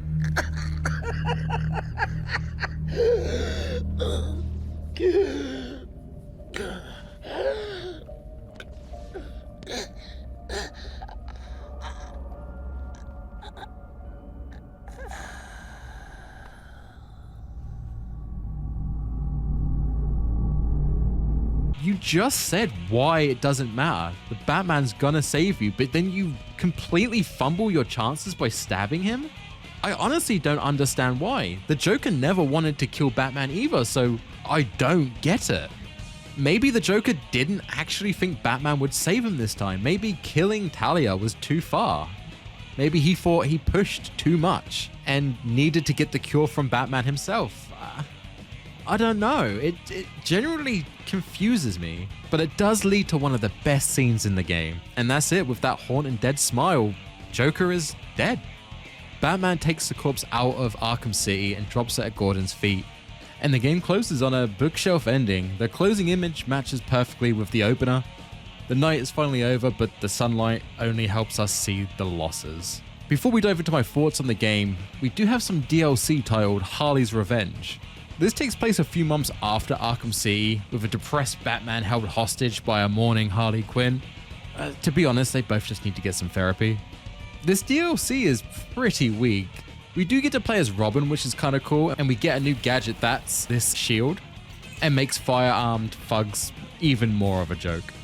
And that's it. We have a few fights, and then eventually we save Bats and fight off Harley. The end. The final fight is pretty cool. You fight these Harley Quinn robots. This is pretty fun. You don't get a counter icon when fighting these robots, so you have to pay more attention to their movesets and time your counters more accurately. You guys in the comments said that this is what it's like to play on the harder difficulties, and honestly, I could see this changing the game completely. It's really fun. But other than that, nothing's really dealt with here. Turns out Harley is no longer pregnant, which maybe could be because of the stress of losing Joker. And Batman's still a dick to Robin. Nice. Unfortunately, it's a very weak bit of extra content.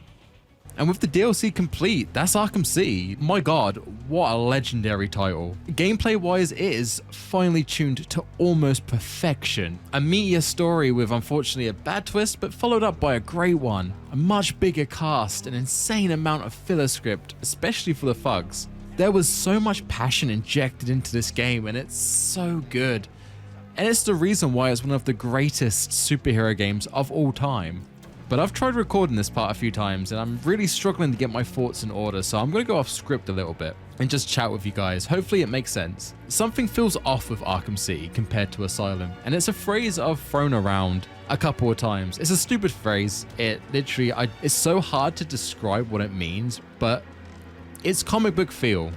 City loses its comic book feel and Asylum had it in spades. Asylum was gritty, it was claustrophobic, it was just Batman surrounded by his greatest foes, confined. The new Arkham game tries to replicate this in a city, but it being so open world, it doesn't translate like it did for a more linear Metroidvania type game. And I feel it so hard when I play Arkham City that I can't ignore it.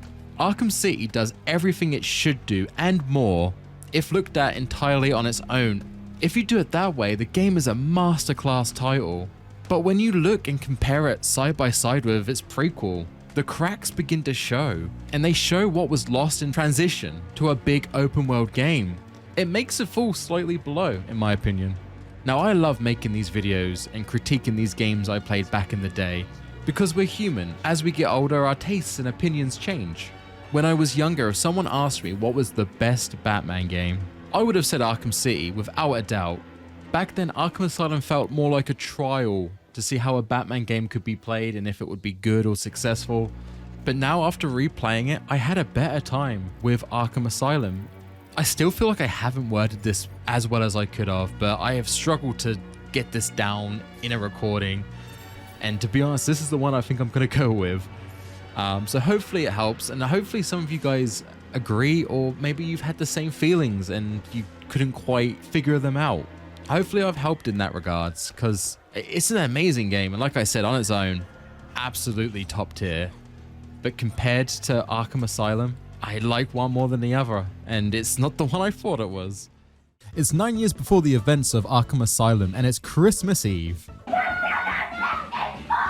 We're taking a trip down memory lane to a time when a freshly traumatized Bruce Wayne was just a young, brooding billionaire with some seriously mid street cred. There is no such thing as a Batman. You just want to enjoy your Christmas dinner, but Black Mask arranges a playdate with Gotham's worst and, hottest? Ah, the return of the Y-boner. With a vengeance. Join single and ready to mingle man on his quest to save Gotham and hopefully meet that special someone. Wink wink nudge nudge. In this back-in-time prequel title that, let's be honest, was only made because we killed the Joker last game.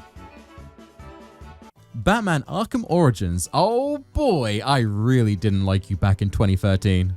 As you guys know in the comments of the last 2 Arkham videos we've discussed, if you haven't already, go check those out, thank you so much. Mwah. I didn't really like Origins that much, and actually, to be honest, I never completed it.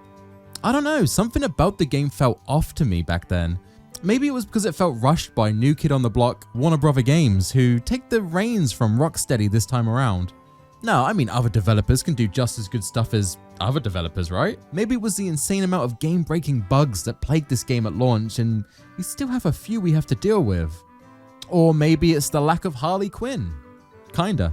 Or maybe it's the plot twist that would have been so amazing if the advertisements and trailers didn't ruin it before the game came out. I'm talking about the Junkler. Maybe it's the season pass that costs half the RRP of the game just for some skins and 2 hours of content. Or possibly the massive chunks of Arkham City's assets that just got reused. Or maybe it is the new stuff they did, like the character models. Dear God. Maybe it's no Harley Quinn. Or maybe it's just Batman being insanely unlikable. And that leads me to talk about the fact that we have lost some extremely talented people this time around. Kevin Conroy and Mark Hamill are replaced by Roger Craig Smith as Batman and Troy Baker as the Joker. I get what they were trying to do. They wanted to do a younger Bruce Wayne. A more naive, trying too hard to be intimidating Batman. So of course we get the Sonic the Hedgehog guy. You're too slow! Now, to be fair, Roger Craig Smith is a fantastic voice actor, and I absolutely loved him as Ezio in Assassin's Creed 2. Ezio, I should have known. May I come in? Fine, but only for a minute. A minute is all I need. Indeed. Well, wait, that came out wrong. And Troy Baker does a great job being the Joker. They give such good performances, but I would be lying if I didn't say you feel the loss of Hamill and Conroy in this game. But anyway, we have a lot of reasons why I did not like this game back at launch. It's always felt like that red-headed stepchild of a title in the Arkham series. But hold on, going back after all these years to make this video in particular, I have to say, bar a few issues I have with the game still, and we'll get to those, I like this one more than Arkham City. In fact, it is my second favorite Arkham series game so far. I feel like I'm gonna get crucified in the comments for saying that, but before I explain myself, let's check out the story because that plays a massive factor here. So let's take a look to see if Batman Arkham Origins was really that good. But first, hi all, it's Snow Guyinthetie here, but you can just call me Cool Tie. This is so stupid. I see a lot of you haven't subscribed yet. That's ice cold of you, baby. I think you should jingle your way down to that sub button and give it a big old kiss under the mistletoe so you can be as cool as me. Look, I subscribed and now I have these 2 gorgeous babes. So hot, in fact, they making me melt. That wasn't a joke. Help, I'm dying. But be sure to hit the subscribe button, but also how... Oh man, these skits are so dumb.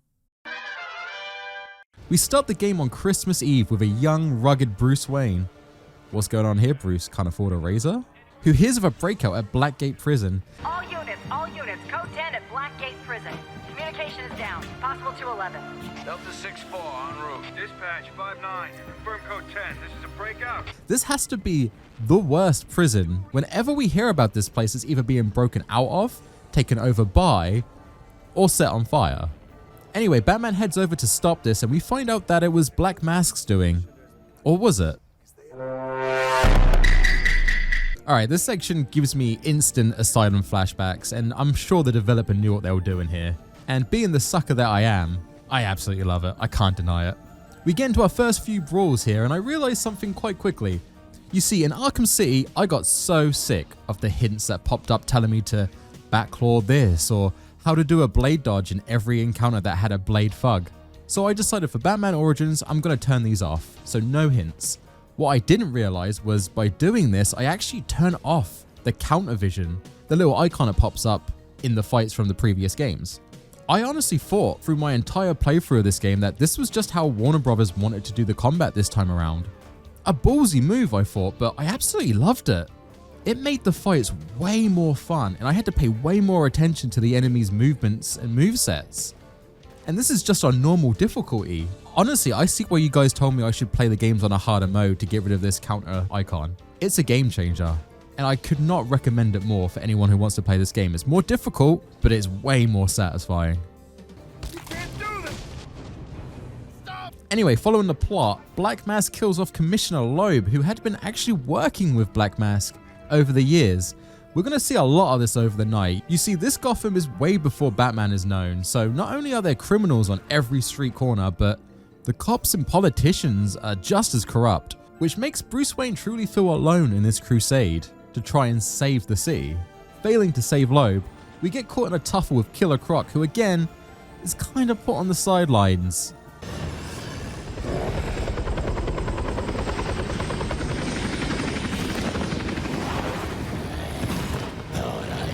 Your scent. I know I caught yours.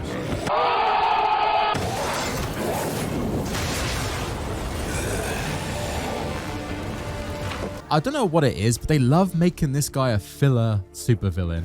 I feel like a giant killer crocodile is way more threatening to a city than the funny riddle guy. But whatever. We knock out Croc and we really get to feel the try-hardness coming from Batman this time around as he tries to be intimidating. Your boss, where's he going? The boss of me is me. You want teeth? I want answers. Wait till Black Mask's assassins get through with you. What assassin? Whoever wins is gonna be famous and rich. I found this so unlikable the first time I played this game, but over the years and looking back at it now, I understand it more. You see, this is Batman super early on. No one knows of him. He needs to establish that fear aspect of the Dark Knight. The whole point in Batman is to be a beacon of hope, but also to make criminals think twice before they commit a crime, because Batman could be around. He needs to establish that baseline. And to do that means he has to talk like this, I guess. Anyway, we bump into a younger Gordon who is still pre-gym membership from Arkham Asylum. It's nice to see him again, but he's a lot more anti-Batman this time around and tries to arrest Batman. Nope. We escape to the Batcave and, oh wow, this is the third game in the series and we're only now setting foot into the Batcave under Wayne Manor. Okay. I like the style of the Batcave. It reflects that Batman hasn't been doing this very long. Many areas are very makeshift or currently being worked on. One of the devs, I believe, stated that the game is around year 2 of Bruce's crusade, which makes sense given how much tech is here and how much tech is missing.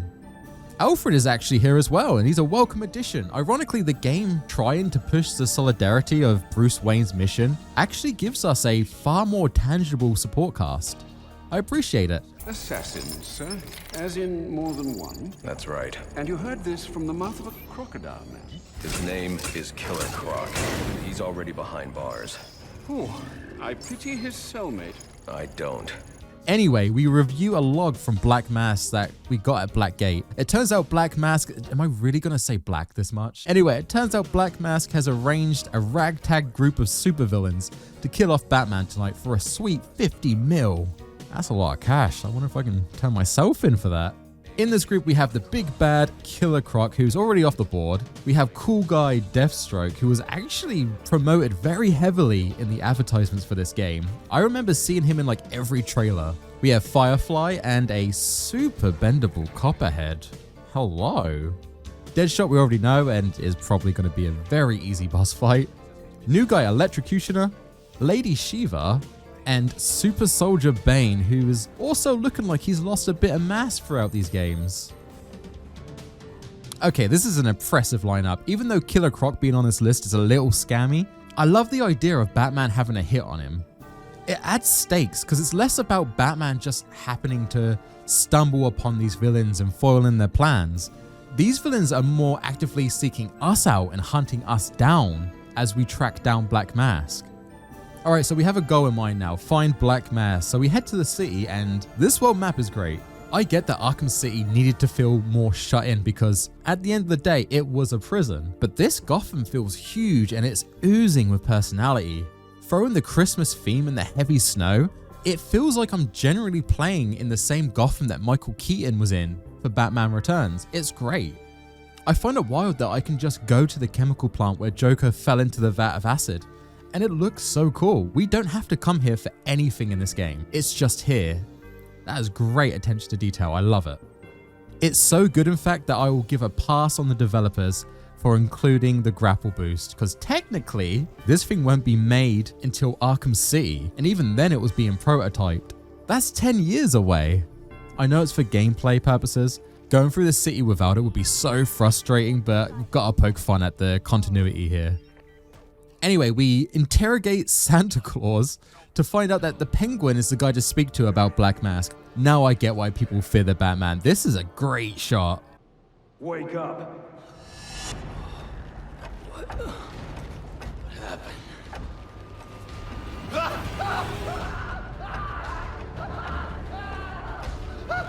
The final offer is the next destination. It's where Penguin hosts a fight club for his thugs. But before we can get to him, we have to go through the Electrocutioner, who's one of the assassins on Batman's list. Honestly, I completely forgot about this interaction. While gearing up for the boss fight, I thought I'd let the dialogue play out. And it's just pure shit talking. I ain't here to talk. I'm here to kick your ass. This is your last chance. Name yourself after an animal, and you're gonna get eaten. Just think of me as a bat zapper. Now, come to the light. This fight will be 2 hits. Me hitting you, and you hitting 50,000 volts. You're about to be taught a lesson in pain. I know.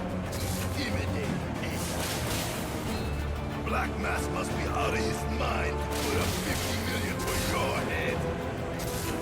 Name yourself after a... So when Batman takes him out in one hit, it legitimately caught me off guard. It gave me a serious laugh. The guy comes in with so much swagger and we just put him to sleep quicker than Zaz in Asylum.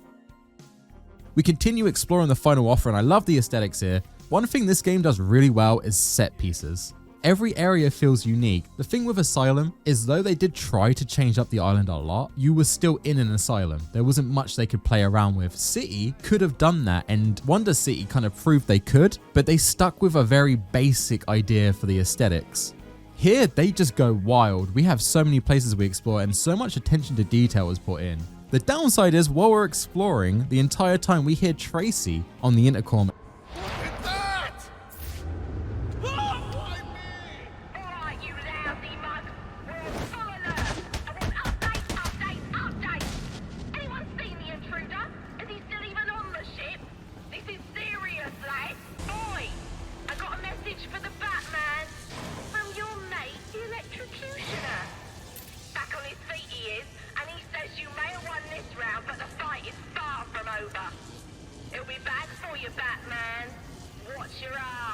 Gotta be honest, I'm a British lad, I live in the United Kingdom. God, I hate her Cockney accent. It drives me insane.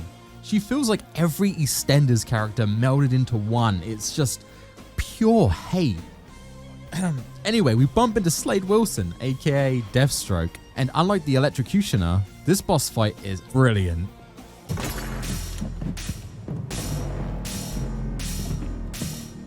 It appears the game is over before it even begins.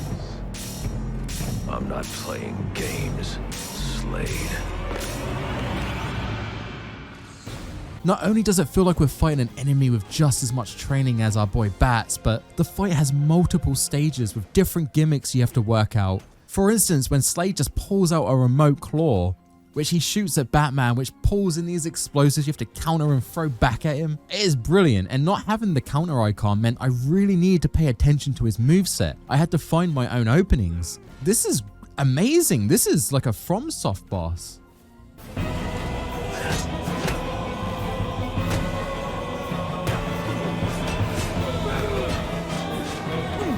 My only gripe is that the fighting area is quite small, so whenever you get close to the edge of the ring, it will force Batman to do this combo to kind of move Deathstroke back into the ring. This wouldn't be a problem, but if you found an opening and you start wailing on Slade to get some damage on the board, if you hit this invisible wall, it will reset him and you have to do it all over again. It does get quite frustrating and it happens a lot. We're only 2 hours in and one of the boss fights is one of the best things the series has done. I'm really impressed. This fight alone is probably one of the best boss fights. I'd say the freeze fight from City is slightly above, but this is good. This is good shit, man. Unfortunately for Slade, there is a power level diff here, and we defeat him. It's over, Slade. What are you? I'm Batman. We catch up with Penguin, but unfortunately he has locked himself in his safe room, and this kind of takes him out for the rest of the game. I guess he just spends his time here banging his assistants. Well, as you can see, I got me answer. Have a Merry Christmas and piss off. What a legend. He does tell us that Black Mask shouldn't really be a problem because he's dead. Apparently Black Mask was killed off in his apartment. We need to go check this out because if that is the case, I mean, we're off the hook with these hitmen, right? Leaving the final offer, we do encounter this Red Hood guy, and man, Gotham has a serious issue of these Red Hood guys. His name's Anarchy, and he wants to raise the people to overthrow Gotham's elites. Not a bad ideal, but the way he goes about it is a bit explosive. He's planting bombs around the city where innocent people could really easily get killed. So we need to stop him, like now. This is the first of many side missions we'll get throughout the game, and I'm gonna be honest, these are handled better than Arkham City. I'm sorry, it's my opinion, but they really are. They are tailored to open up after main plot beats, and though this one's a bit of a black sheep because it doesn't really tie into the main story much, the others do, so yeah, we'll see those in a bit. They tend to have some great payoffs, which was again something that was lacking from Arkham City. We destroy the bombs and we end up back at the courthouse. Seems familiar. And I think the fear aspect of this job is starting to pay off, because this guy is scared stiff.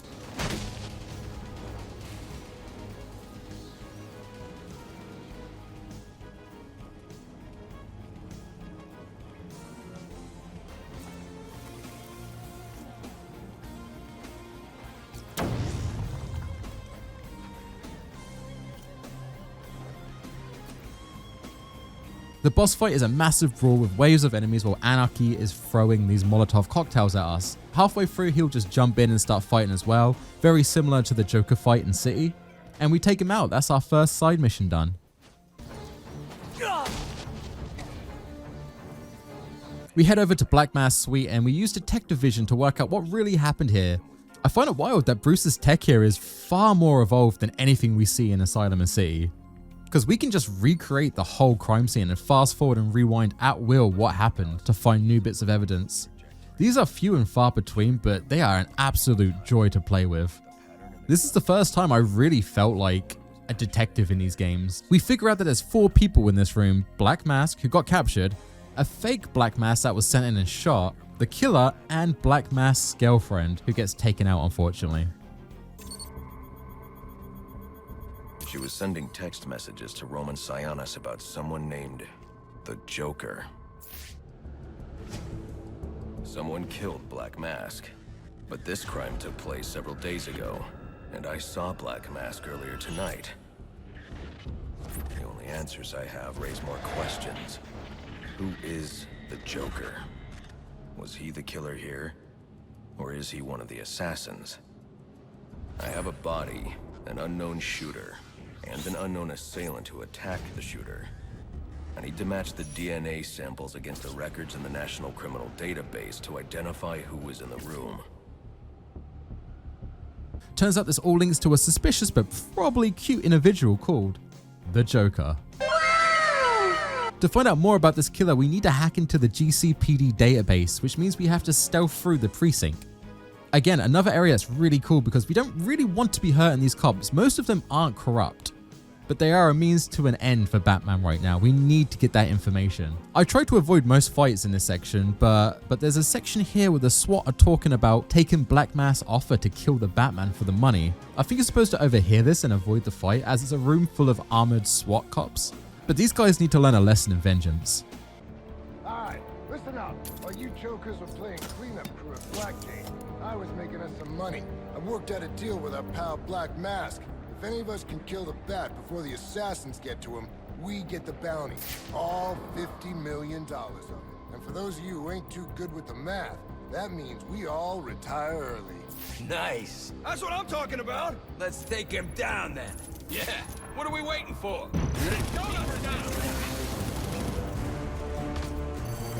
Oh, he's using smoke!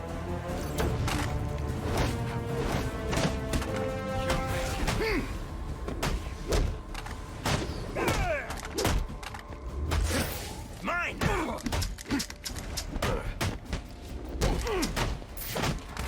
Dispatch units!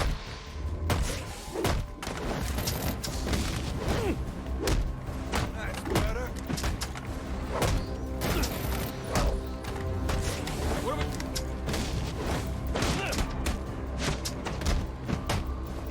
You're just a... Watch the feet!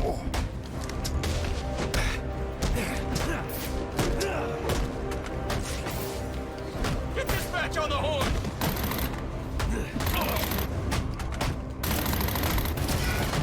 Take what I can get.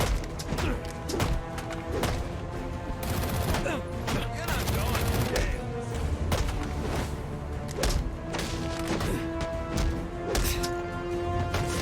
Cuff him and stuff him!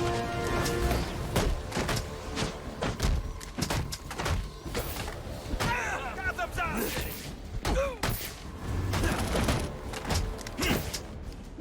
Cops don't scare easy.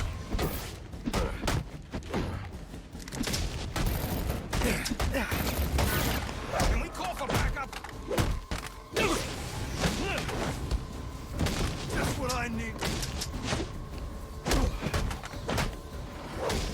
Sick of it.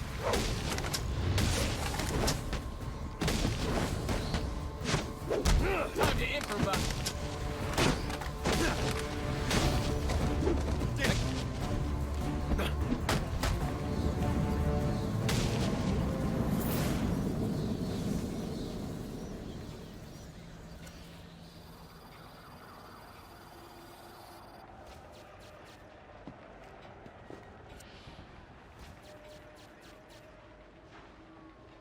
That was a tough fight, and honestly one that I don't think you're supposed to do, but I really enjoyed it. With my dopamine popping off, we bump into Barbara, who is far too comfortable being around an angry man in a dominatrix cosplay. Cool poem box. You're bypassing the network security. But you'll need to physically bridge the intranet to the external telecom wires if you want to uplink remotely. This kind of knowledge could get a young girl into a lot of trouble. They run under the building. What does? The telecom wires. You can access them through the sewers. We talk for a bit and we get interrupted again, and I tell the SWAT team to sit down. I think I'm not supposed to do. I think I'm supposed to run away. What decade do you people live in? Nowhere to run. Guyinthetie!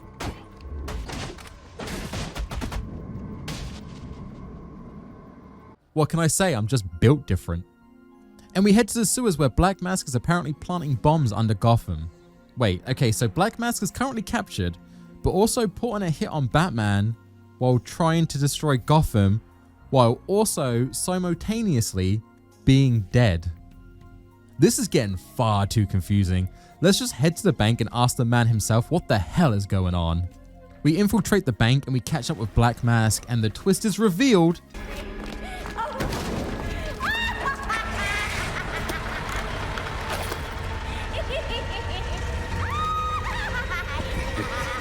It's been you this whole time. You hired the assassins. You've been running Sionis' operation. Well, technically it's my operation now. Isn't that right, boys? You got me. Now let her go. Oh, life would be so simple if you were all I wanted. No, you're just a teeny little distraction compared to what I've got up my sleeve.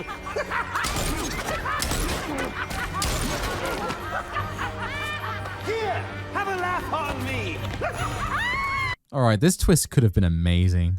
Before Arkham Origins was released, we got the standard advertisements. Unfortunately, they heavily involved the Joker. I just wish they kept it under wraps before launch. We were all thinking the Joker was dead from the last game, and this being a prequel, there's no harm in thinking we just assume it's so early in Batman's career that he probably doesn't even meet the Joker at this point. Also, if they remove the mention of the Joker in the investigation part of Black Mask's suite, or at the very least use an alias like Jack White, like the Joker has done in the past, you know, just make it a little bit harder to work out, you know?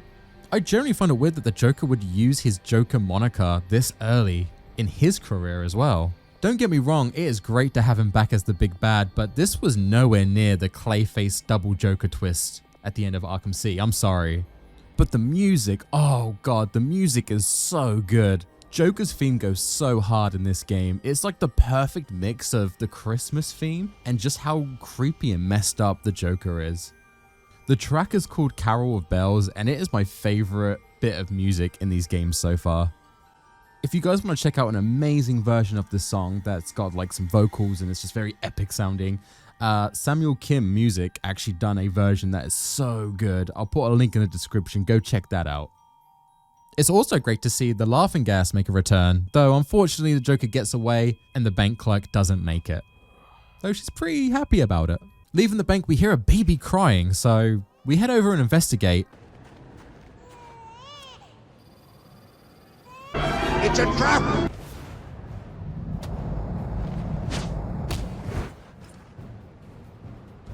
Shiva. Lady Shiva attacks Batman, and we learn that she's not really that interested in the bounty on my head. She just wants to test Batman to see how strong he is. Her test is only really just saving this cop and then tracking down her assassins. There's not too much meat on these bones, but I still like how she's one of the main assassins, though her whole questline is basically optional. Like I said before, this is how I prefer my side quests. If you're gonna do it, try and get it to at least somewhat connect to the overarching plot, or it just kind of feels so redundant. So Deadshot is kind of like Lady Shiva. He doesn't really do anything until a bit later on when suddenly a GCPD plane is looking over Batman and it gets taken out by a single shot. This is a pretty cool detective mode section where we work out the shot was from none other than Deadshot, and he just straight up says, "Yo, I'm at the bank. You wanna come fight?" Hello, Batman. I see you decoded my message. Well done. But I'm afraid playtime's over. Come meet me at the bank so I can put a bullet in you and collect my prize. Snipers only, 1v1 on Rust, let's go. Now, unlike Arkham City, where it was just one button press and he was done, this boss fight is so annoying, oh my god. It's a full stealth section, very much like Harvey Dent's boss fight in Arkham City with Catwoman. What's super annoying though is that he will just randomly start talking smack to his thugs. Now, that wouldn't be a problem, but if you're learning their patrol route, that's all fucked up now. It completely sets things out of sync. If you take out all of the enemies and then go to him and do some damage, he just runs away and then takes a hostage. And I don't know, man, it just seemed to bug out a lot for me and I kept getting killed. I had to redo this boss fight like 8 or 9 times. It wasn't fun, but I'd still take this over the Arkham City fight any day. After that, Barbara hacks into Batman's comms and asks him to help destroy some guns that the SWAT have let out into the public. I need a favor. Some evidence crates have gone missing. Army-grade stuff, and no one here is doing anything about it. So I'm sending you their GPS location information. Helping her does lead to some interesting dialogue, and it's a pretty good side mission. She starts to agree with Batman's ideals, and the work they've done together tonight, destroying these guns, is more than what Gotham's police force has done in months. I'm sure she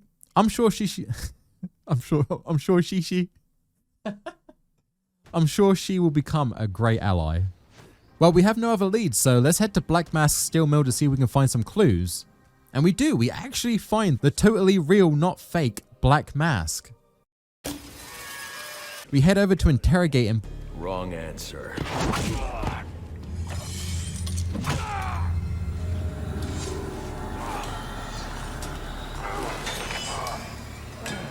By my count, there are still 9 more ribs I can break.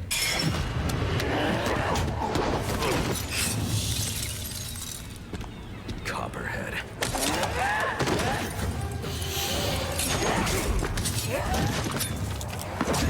Tell him and I'll pay you whatever you want. Make him suffer enough. An empty promise from a fallen king. I know about the Joker. Couple of freaks. You two deserve each other.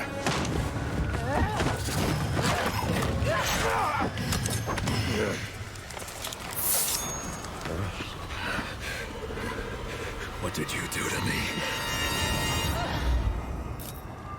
I killed you. And in a few more minutes, your body will realize it. After mounting Batman, she poisons him, and this opens up a section where Batman's kind of hallucinating, and we see a lot of people that have died. Hero. A real hero would have saved me. Savior, you're a curse upon this city, a plague on all of Gotham. Leave us alone! Or might die.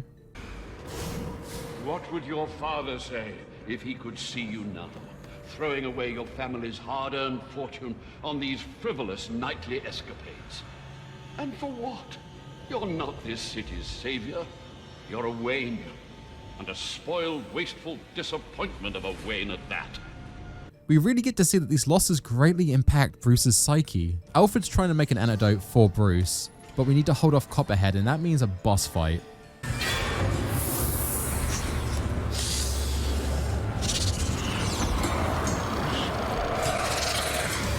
You guys know what I'm gonna say. This boss fight is great. Being poisoned makes Bruce hallucinate even more, so we have to take on several coppers. I'm pretty sure I had a dream like this before. Again, like the Slade fight, there are different stages, and this is quite difficult. With no counter icon, I really have to pay attention to these movesets, and it gets a little bit overcluttered. Fortunately, the death screen is, well...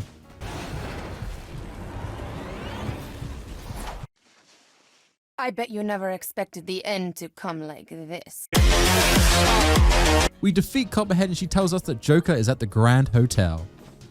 Unfortunately, while we were fighting Copperhead, Black Mask has escaped and gone straight back to that criminal lifestyle. So now we have a side mission to destroy his weapon caches and stop him once and for all.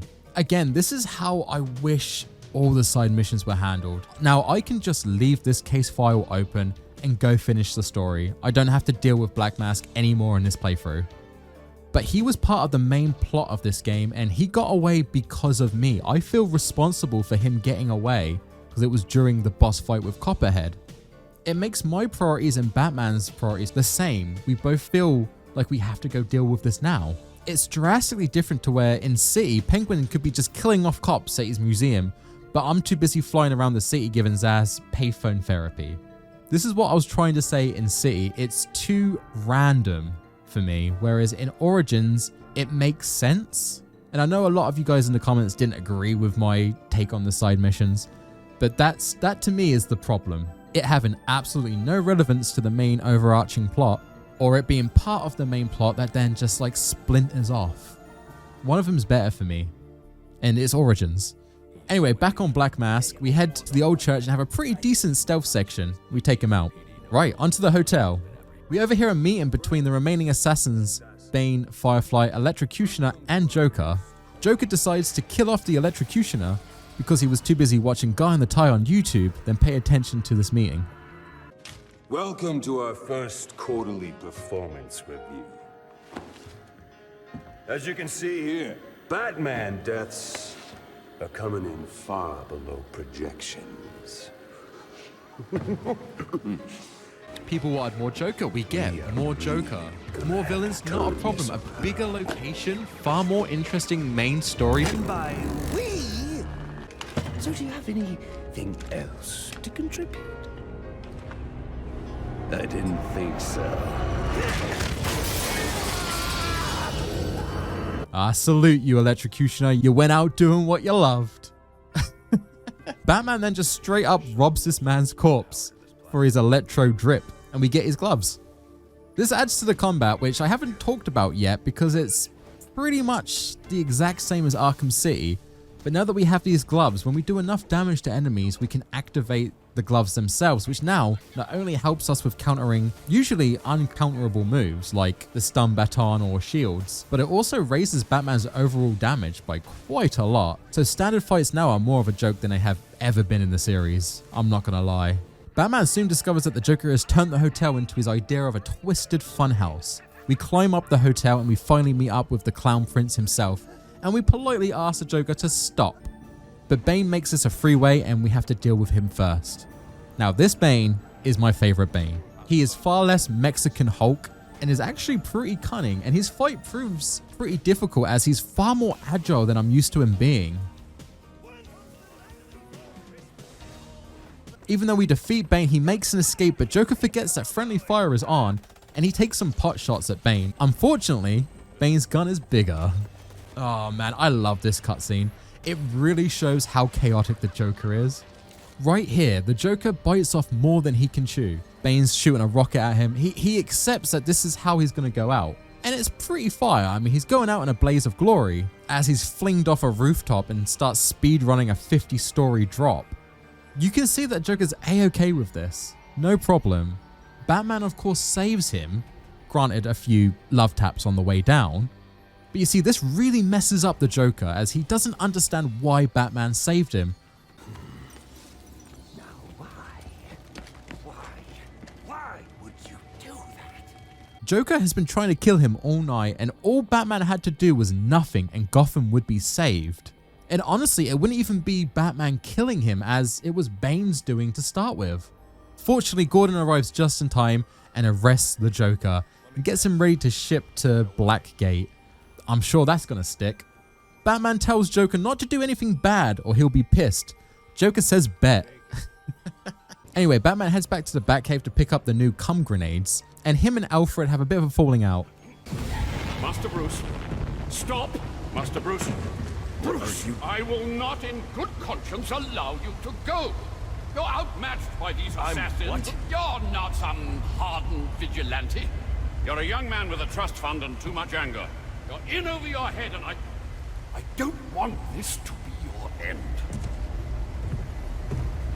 Batman leaves to find Bane, and well, Alfred does offer an olive branch as he doesn't like Bruce Senpai being mad at him. It's actually a really quick interaction. I don't know why this was here other than to just create some artificial tension. Indeed. Look, I'm sorry about what I said before you left. I hope you understand. It's just because... It's okay. I understand. It's a shame too, because I love Alfred and Bruce's dialogue throughout this game. Alfred comes across so wholesome. So far, in fact, that when it hits midnight in-game, he goes through the effort to actually say Merry Christmas to Bruce. It's midnight, sir. Just wanted to wish you a Merry Christmas. You too. It's really heartwarming. Anyway, while Batman is searching for Bane, the Joker is taken to Blackgate and he gets a psychiatric evaluation by none other than Dr. Harleen Quinzel. Hi. The Joker opens up and it's kind of crazy how much Batman saving him has made him snap. This is the start of his obsession with the Caped Crusader. And as well as the monologue about him talking about why that is, we also get some cool shots of his origin. Joker talks about how this new person that's just come into his life is cool and funny and cute, and I just want to smooch him. Harleen mistakes this as him talking about her, but unfortunately for her, this is the very least a rebound relationship till he gets to see Bats again. I don't get the Batman demon part though. It looks really cool, but I don't understand why he looks like that. Other than it's the Joker. During our search for Bane, we hear that the Mad Hatter has kidnapped a girl he's calling Alice. You were very cordially, you were very cordially invited to a party. And it will be a grand affair. Grand affair, and it will be a grand affair hosted by the Hatter. We do hope that you can come. You can come. We do hope that you can come to share in all the joy. Greetings and salutations, Batman. I am Jervis Tetch, inventor, entrepreneur, and part-time haberdasher. You must be wondering why it is I sought you out. Well, I have an employment opportunity I'd like to discuss with you. Help me! Please! If you can hear this, he's going to... Oh, don't mind Alice, poor dear. Her mind is all aflutter, and who can blame her after all she's been through? But I'll have her right as rain soon enough. This got me really excited as I love the section with him in City, be it far too short, and this game doesn't disappoint. We have creative fights, creative puzzles through this section, and this entire time it's insanely good visuals. Honestly, I want the Mad Hatter to be in every game.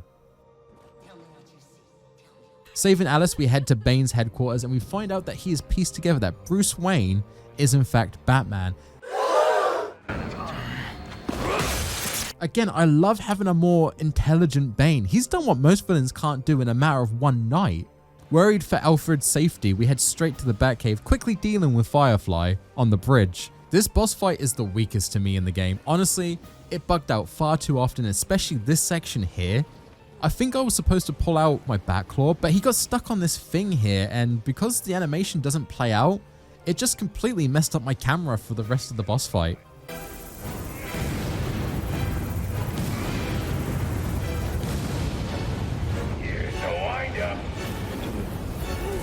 What? Anyway, I had to redo that boss fight, and thanks to that glitch, we took too long to get to Alfred, and he's dead.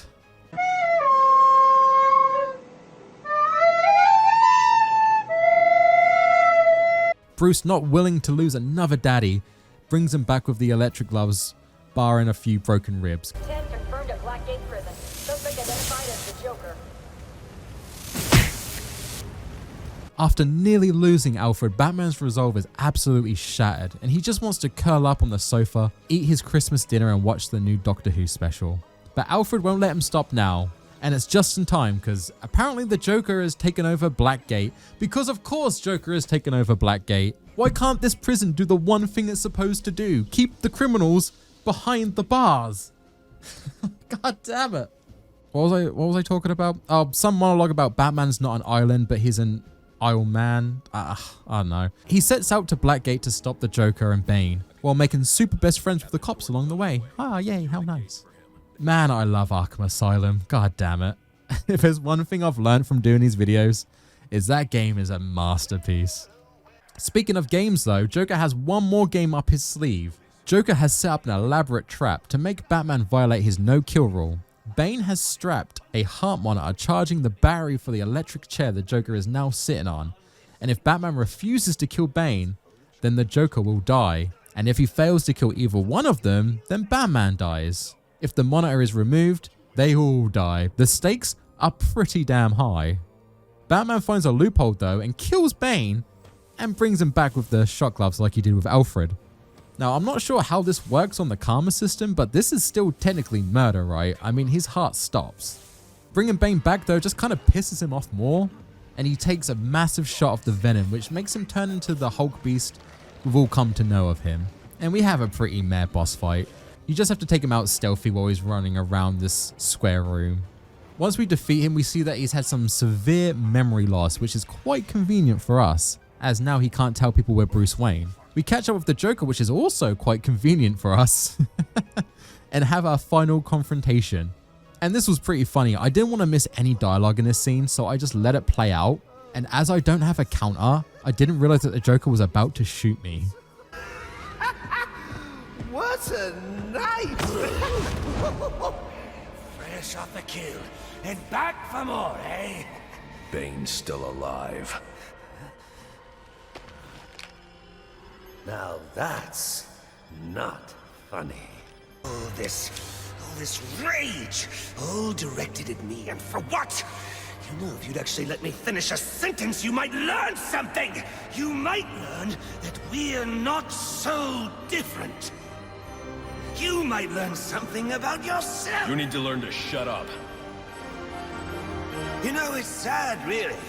Makes me feel like you don't care to see the good side in me. Well, I guess learning is a lot to ask from you, meat for brains. The end, I guess. You have acquired the bad ending. Anyway, we showed Joker that we're into the really weird and rough stuff, though leaving him pretty satisfied. And that's the end of the night. Joker now has his I love the Bat locket, and we continue to bloom our relationship over the next few years, right up into Arkham City. Though this is yet another Batman vs. Joker story, it was such a blast to play through, and at no point did I feel like it was getting drawn out. And it actually, in my opinion, fixes an issue I had at the end of the Arkham City video. There, I didn't really understand why the Joker attacks Batman and ends up unaliving himself in the process. Reading the comments and seeing your guys' interpretations was great, and I loved reading through them, but nothing really clicked for me, nothing made it make sense. Now, this is my opinion, but after playing through this game, I now see that death as more of a ironic death. Joker's ground zero in the Arkhamverse is the moment Batman saves him at the hotel. He doesn't really get it. Why would he save me? Why doesn't he kill me? It's a shortcut and a surefire way to save so many lives. Why does my life outweigh the thousands they both know will be killed if Joker's not dealt with? So over the years, he just keeps pushing Batman more and more here and there, and at the end of the city, he just pushed too far and screwed himself over. The London Green in that game was just that. He just wanted to stab Batman and then have him still give him the cure. Or I guess alternatively, stab Batman and set him so far over the edge that he kills the Joker. Both those scenarios, Joker wants. Instead, he shoots himself in the foot and ends up ending his own life.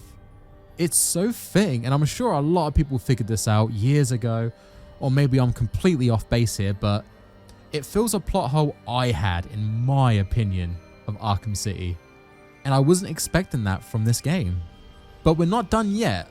Before we dive into my thoughts, there was a short piece of DLC release called Cold Cold Heart, which is all centered around Mr. Freeze on New Year's Eve as he breaks into the Wayne Manor and captures Ferris Boyle during a political party. You see, them two had a falling out. Ferris wanted to run sus experiments on Mr. Freeze's wife Nora while they were trying to cure her Huntington's. Freeze didn't like that so much, and it led to them having a fight which caused an explosion and made Mr. Freeze the Blue Man Group tribute act he is today. This DLC is only about 2 hours, and it has quite a bit of running backwards and forwards, but you start the DLC at Wayne Manor, which is awesome. We finally get to play around in the manor, and Alfred is an absolute legend. Butler's gone crazy. Are you cowards afraid of an old man? Just take it easy. Hope that vase wasn't worth something. We also get a cool new suit called the Evo suit, which looks like it would seriously weigh Batman down, but apparently it doesn't because of the honeycomb design. Alright Bruce, why don't you wear this all the time going forward? If it's nothing but beneficial, why is this not the standard? There's quite a few stealth sections and fight sections, new enemy types that can freeze you, which is actually pretty interesting and makes you prioritize them over any other thug in a fight.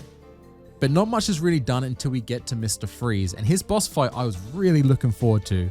I assumed they were going to one-up the Arkham City boss fight, or at the very least, do the same thing, and to an extent they do, but it doesn't really work. Freeze doesn't follow a pattern or a heat signature or anything. He just kind of moves around randomly.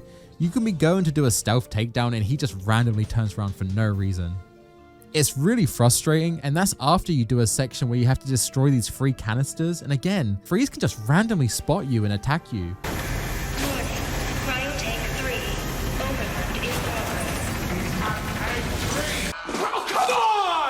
It's such wasted potential. It's really sad to see that this is the last taste of Arkham Origins I'll have.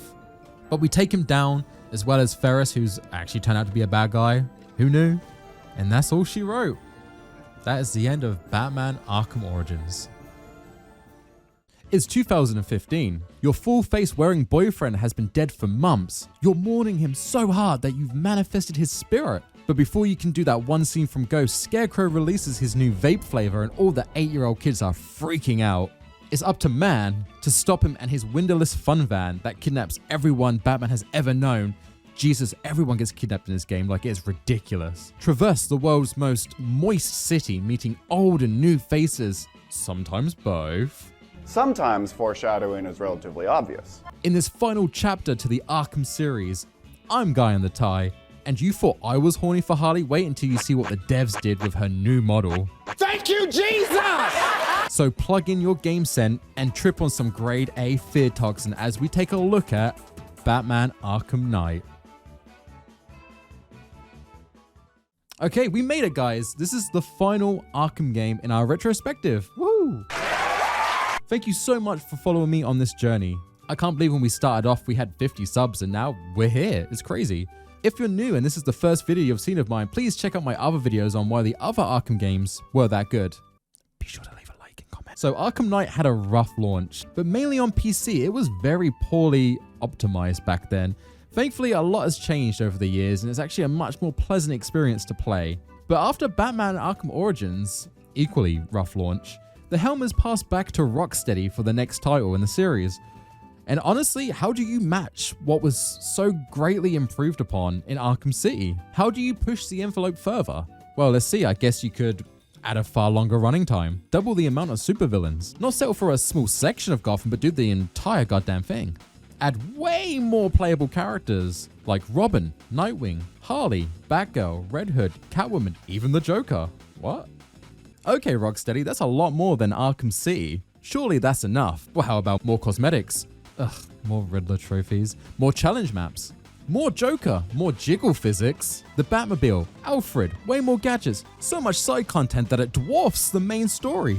Did I already say jiggle physics? Dope ass suit, tighter combat, far more downloadable content. God damn, Rocksteady sure know how to add more to their games. But just like with City, even with all this extra content and 6 years of experience making these games, why does it feel like it vastly fails to the first title from a studio that had no experience back in 2009? Now, don't get me wrong, this is a fantastic title and the gameplay is almost perfection, but something's missing, right? How does a title have so much content and so many new elements added, but still end up being a less enjoyable game? But I'll tell you what, let's find out if Batman Arkham Knight was really that good. And the best place to start is the story. But before we dive into the story, I just want to say, if at any point in this video you think, you know what, this Tie guy is actually not that bad, please support the channel by leaving a like and hitting the subscribe button. It feels so generic asking you to do this. But it does really help out, and like myself, I forget to hit the button when I like a content creator, so yeah, just throwing it out there. Anyway, into the story. So, the Joker has been dead for about 9 months, and honestly, Gotham is doing pretty well. Makes you think about how much time and effort could have been saved back in Asylum. And that's not the only thing that could have been saved at Asylum. We follow a cop to a diner because of course we do, it's America. You know what, just once I'd love to see a British opener where you walk into a pub and beat up the first person that looks at your bird funny.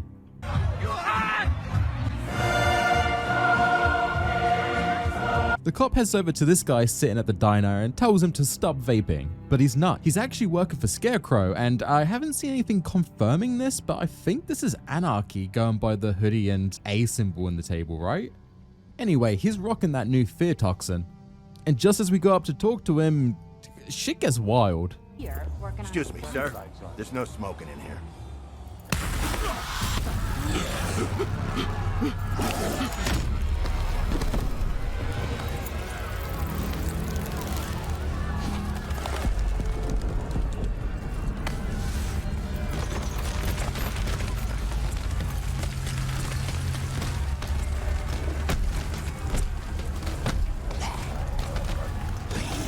Actually, you know what? I take it back. This is pretty accurate to a British pub on a Saturday night.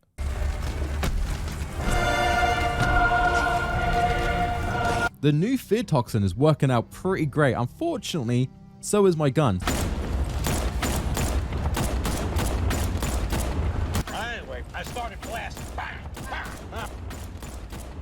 This was just a small amount of Scarecrow's new toxin, and unfortunately he brought enough to share with the rest of the class, so Gotham is just evacuated instantly, leaving the city to all the criminals and supervillains, as well as a scantily cladded therapist's wet dream, Batman.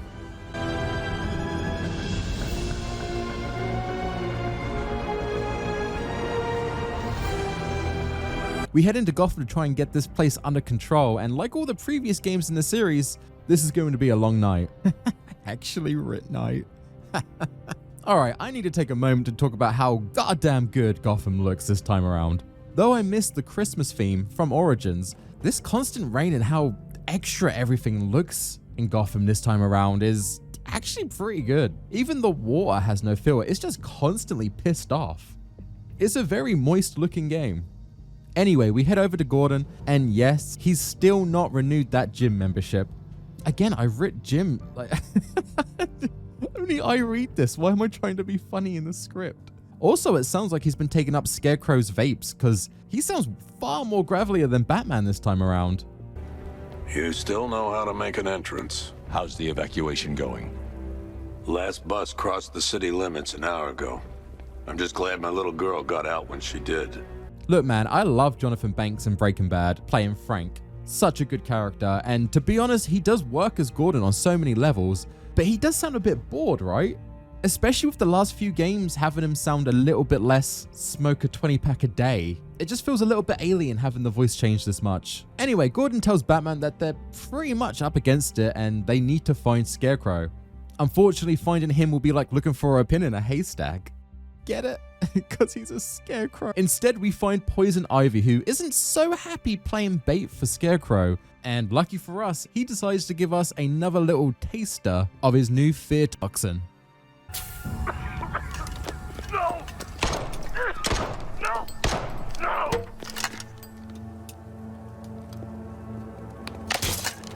Also, I love this scene with Ivy. It's such a shame that his vile toxin has no effect on me. Nature always wins.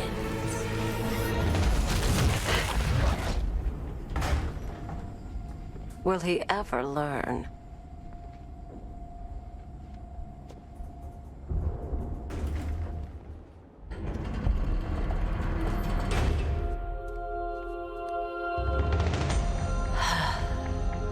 You're coming with me. You only had to ask. We save her and throw her into the Batmobile. I love the Batmobile. I remember not liking the Batmobile the first time around, but this time around is actually pretty good fun. Decked out with cannons and machine guns that I really hope fire rubber bullets. And before you ask, you can run over people, but they don't die. They just get heavily electrocuted. Let's just hope no one had a pacemaker. You can even control this bad boy remotely for some pretty awesome puzzles and fights. Enigma makes the most out of this feature, to be honest. On the flip side, unfortunately, the tank fights are a little undercooked. You will always find yourself just waiting for them to attack. The game throws a few different tanks at you to fight, but honestly, the only difference is the amount they shoot. The most fun I had with this is just trying to get a combo up without getting hit. The game makes a big deal about upgrading the Batmobile throughout the game, but it doesn't really feel like it does much. The main upgrade I would say go for is with the Batsuit. As with the eject function and the new suit being able to handle more Gs, it can send you flying for miles, and honestly, it is the best way to travel Gotham. It feels so good. I find it odd that something so heavily pushed in the lead up to release is so underwhelming. I mean, I'm glad it's here, and it does add a bit of fun to the gameplay that's not just beat 'em up sections and stealth sections, although the Batmobile gets its own stealth sections, which is okay. It's harmless. I won't say it ruins or makes the game. It's just something that's there, and I appreciate it. Like I said, I really enjoyed playing around with the Batmobile, but once you upgrade the eject function, you kind of don't need to use it anymore, and it becomes a bit obsolete. So that's what I mean by it being a bit undercooked. The novelty wears off pretty quickly. And also, I'm curious, did anyone else use the aim function to do sharp turns? Because I found this way easier than the drift. Let me know in the comments. We get Ivy to the GCPD building and we throw her into a cell. Barbara Gordon tells us that Scarecrow is doing shenanigans at Ace Chemicals, which upsets Batman because, I mean, we're still mourning. Also, Barbara, love your hum, but why the fuck are you still in the city? Like on your own, in the clock tower? Surely we should get you to the Batcave or something? Whatever. I mean, what's the worst that can happen, right? Before we head to the chemical plant, we branch off to acquire the new Batsuit, and my god, this is a game changer. So we get the new version 8 Batsuit, and I'm gonna be honest, it's a bit OP. The gameplay in Arkham Knight is the exact same we've come to love in these games, except now the stealth is optional. Thanks to the new suit, we have far more speed and can move a lot more fluidly, which means we can now do these feared takedowns. You can take down up to about 5 thugs back to back. Though this is loud, you can always just grapple out of sight and get away. It's not an issue. The only caveat is you have to do 1 or 2-ish stealth takedowns to refill this fear meter. And then you can take out 5 thugs no issue, as long as they're within sight. It looks really cool, but it takes away from the thought process of these stealth sections. I loved Arkham Asylum because every stealth section was this massive puzzle and it was so easy that things could go wrong. Here, there's so many ways to take out a thug without being caught, and even if you get caught, there's 100 ways to get out of a fight. That there's just no need for stealth anymore. It's gone more from an action stealth game to just action. They've also nerfed the silent takedowns. You can't do a double takedown like in previous titles now, and I have no idea why. They even place thugs like before, where you would just assume you could do a double takedown. It's so odd. They've also removed the 10 times combo speed boost thing that they've had in the last couple of games since City. I think this was a smart move. It did seem a bit out of character, to be honest. We have the same bad guys we deal with from the other games, but we have a new class called Medics. These guys suck. They can res down thugs during a fight, and later they gain the ability to make them go sparking like a DBZ character. The only way you can deal with these is with the Batclaw, because for some reason that doesn't electrocute you. I don't know why. Though frustrating, it does add a bit more complexity to the beat 'em ups, and these are still fantastic to play. Honestly, if this was not fun to do, the game would be dead to me. The fight sections are so good, it's the only reason you really go back to these games, to be honest. Alright, now we've got that all out of the way, we head to the chemical plant and meet a new big bad, ChatGPT man. This is what happens when you use AI to do everything. No, this stranger goes by Arkham Knight. Yeah, you thought the game was about this guy. No, that's this guy. His design's pretty cool. We save a few workers and just vengeance diff Arkham Knight before heading to confront Scarecrow.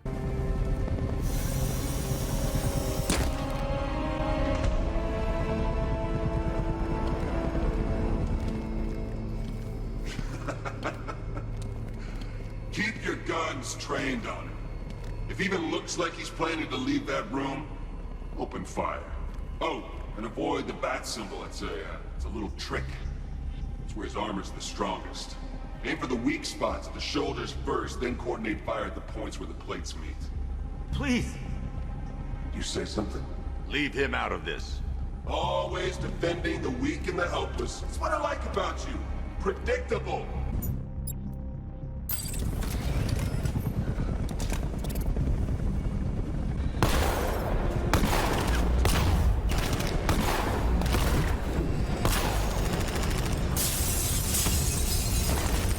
The Arkham Knight, whether you worked it out who he actually is or not at the start, he's just a weak bad guy. All he wants to do is kill Batman all night, but is constantly cock-blocked by Scarecrow, who wants to give Batman just a little spook first.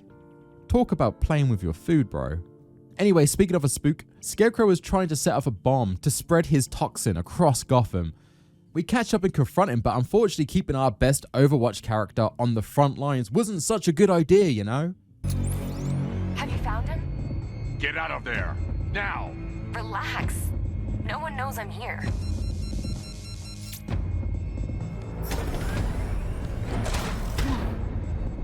Batman allows Scarecrow enough time to escape and kind of leave Batman to die in this explosion. Fortunately, we can minimize the damage, but it does mean that Batman has to sacrifice himself in the controlled blast. Alfred's not too happy about this, but we say our goodbyes. The music is so good. This game's music's amazing. Anyway, Batman is huffing that Scarecrow toxin like it's some of that good weed. And speaking of highly addictive green stimulants, Miss me? the Joker appears. And he's just as horny as ever. Oh, don't act all surprised, Bats. You knew this was going to happen sooner or later.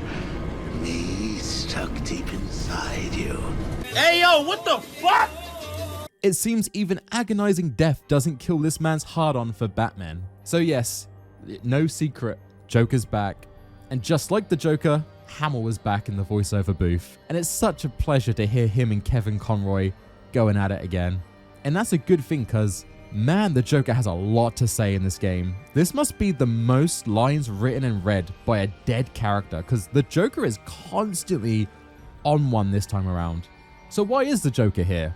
Well, let's break it down. To be fair, it's not just the fear toxin. Granted, that is playing a big part here, but you remember when Joker gave Batman some of that sweet, sweet J-juice in Arkham City?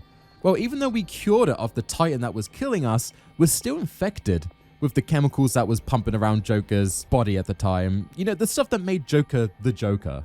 What that blood is doing is slowly turning us into the Joker. And that reality is amplified by the fear toxin, because that's Batman's greatest fear, is becoming his own boyfriend. So no, this isn't actually the Joker. He is dead, guys. But it's Batman's mind hallucinating him.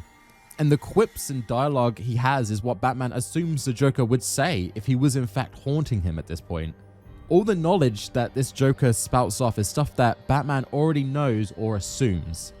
There's no ghost of Joker. There's no, oh, the Joker's alive inside him. It's just Batman. Let's get that out there. Anyway, after Arkham City, Batman rounded up anyone who was infected by the blood, and he's been trying to cure them for months to avoid another clown prince stealing the show. And he's doing this because of one of these guys, Henry, who's infected but not showing symptoms. Henry Adams. He's been infected the longest, but he's symptomless. Immune to Joker's blood. I've got Robin running tests to find out why. The last cell in the lineup is for Batman himself, because he knows it's only a matter of time before the Joker blood takes over without a cure. Also, no joke, this jump scare with Batman got me. Like, it got me way more than it should have.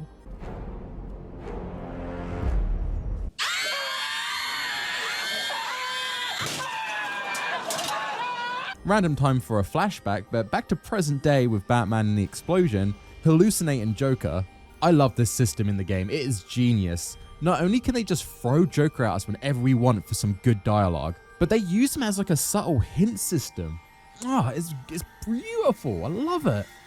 Now, I remember back when Arkham Knight first launched, people were a bit upset that the Joker was a massive part again. I don't know, maybe people got bored of him being the major big bad. I don't know. To me, these Arkham games have all been about Batman and Joker. That's the whole point. We see the start of their relationship. We see where it's going. I mean, come on, guys. They've shared bodily fluids. We're well beyond just friends at this point. I guess maybe a part of it was Mark Hamill saying that he's not doing the Joker anymore. So we just assumed, you know, now that he's dead in the city, that's it. But I like that this was all a ploy. This was just a big haha gotcha moment, because he was recording for this and he'd done a massive amount of script work for this game. And they did learn from Origins' mistake. There was nothing about the Joker up until the launch of Arkham Knight. It was heavily focused on the Batmobile and the Arkham Knight. Nothing about the Joker, so when he pops up here, it's actually pretty amazing. And I love the attention to detail that the first time we see this hallucination is at Ace Chemicals, where the Joker was born. Now, he starts off with all the lesions and skin issues he had at the end of Arkham City before he died. But if you've got a keen eye for detail, you'll notice that throughout the game, his skincare routine gets a bit better. He starts to clear up. I like to think this is a subtle way for the game to tell us that the Joker's getting more powerful and starting to take over Batman. It's something I did not notice my first time playing this game, so it's good to see. Though the Joker can be fucking dark sometimes. Dear Lord. Lockdown clock tower. Authorization. Batman. Think about it. How did Scarecrow know to go after your IT department? I mean, I had no idea she worked for you when I shot her. I just got lucky. Seriously, I was aiming for her head. Speaking of Barbara, she's captured by the Arkham Knight and Gordon blames Batman. This is all your fault. I will find her.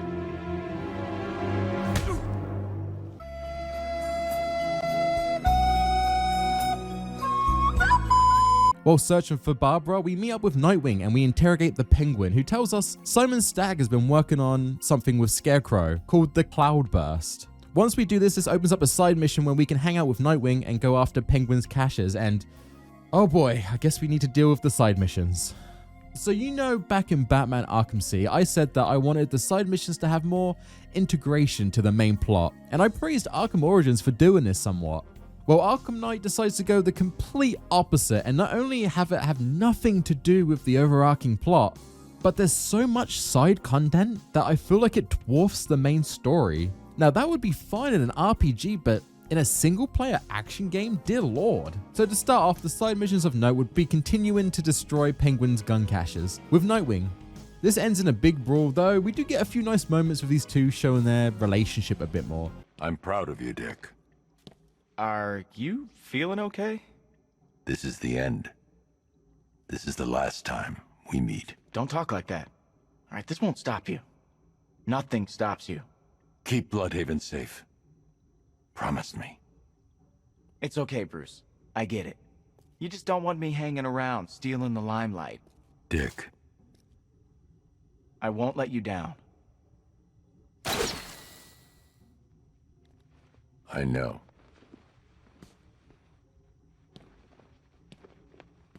Next is Creature of the Night. Randomly while exploring Gotham, we'll get this Mobius-looking motherfucker jump scare.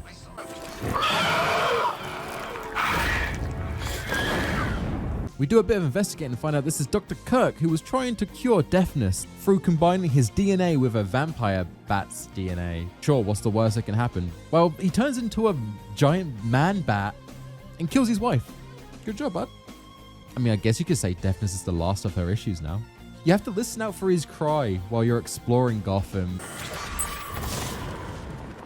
And when you find him, you inject him twice with a cure and done.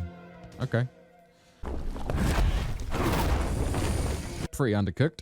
Speaking of undercooked, Firefly, who's back for some reason, is setting fires to buildings in Gotham. We chase him and that's it. And he's captured. I mean, these sections are cool. Like, going through Gotham at high speed is pretty fun, but I didn't need to do this several times. All right, next is Hush, I guess. He makes his return. You remember him from Arkham City? Had quite a bit of a build-up. Well, he infiltrates Wayne Tower, and we do one counter and he's done. What? Okay. My face! I mean, we get a cool section where we play as him. You think you're playing as Bruce. That was like 2 minutes. Okay. Two-Face is Robin Banks and we stop him. Huh. You get to play around in some challenging stealth sections. But like I said before, with Batman's full kit, these are kind of a joke and very easy to get through. Azrael returns. Remember him? He was the cryptic guy. He wants to take up the cowl. And we give him a bunch of trials. And then we get a choice to either kill Batman or not. Okay. Not much there either. Okay, there's also 2 missions where you have to find kidnapped firefighters or strung up dead people while exploring Gotham. There's no waypoints, so you have to really listen to like thug chatter and music cues to find these. It can be a bit frustrating. One of them leads to Professor Pike for a fight, which is pretty cool. And the other one leads to a firefight chief who just admits he was making the fires to keep the team in business. Right, that one was a bit weak. Deacon Blackfire's in this game for all of 10 seconds. I'm sorry if I'm coming off overly negative on these side missions, but like with Blackfire, what was the point? If your side mission doesn't take more time than it takes me to piss, it shouldn't be in the game. I'm sorry. This is like Black Mask and Arkham City all over again. They're just here to say we have this villain, we have this many people in the game, and it boils down to nothing. Alright, so my favorite out of the base game Most Wanted missions would actually be the Riddlers. Enigma actually having his own story rather than just spreading millions of trophies around Gotham for me to not collect, because fuck that. He also actually kidnapped Catwoman and we have to deal with some puzzles and races to get keys to free her from an explosive collar around her neck. Very interesting, and after you do a few of these, he opens up areas in the orphanage where Selina's kept to do a teamwork puzzle with her and Batman, and some of these can be real head scratchers. It's actually good fun. We also get fights with his Enigma bots that change colors so only that hero can defeat them, which again makes the combat more of a puzzle, which I like. It's very Riddler. I wish he had more stuff like this in the games. Though with it being the Riddler, there has to be a downside. And it's his boss fight, honestly. It's really good. I enjoyed up until the point he blue balls you, saying, okay, if you want to continue this fight, you have to go collect all my trophies and riddles and then we'll fight. This is beneath me. You are beneath me. You want to finish this, detective? Then you must earn the privilege. Solve every last riddle in this city and I'll fight you, Batman, but not a moment before. Or we could just leave you down there, Eddie. Like, what the fuck, man? I was almost there. I was so close. This was almost a perfect side mission, and they had to lock it behind a 100% save file. That's all of the base game stuff for the side content, but Rocksteady did release some extra Most Wanted missions as DLC that open up throughout the main game, which I've got.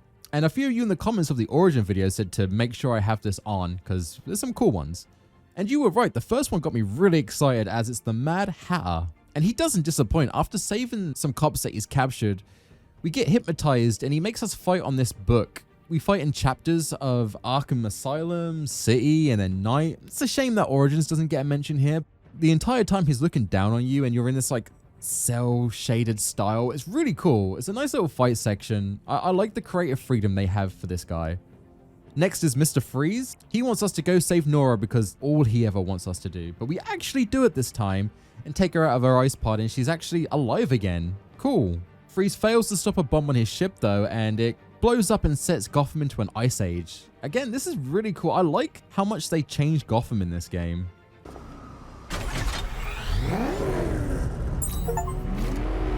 Victor, you read me. Batman. Graphically, it's really good. It's one of the best looking games I've played. We throw Nora into the Batmobile and then we go off and fight a bunch of militia and they head off into the sunset. And even though Freeze definitely killed loads of people, Batman just lets him go to go die with his wife. He's a romantic at heart. Unfortunately, you can't join them. I can't leave until I've stopped the Arkham Knight and Scarecrow.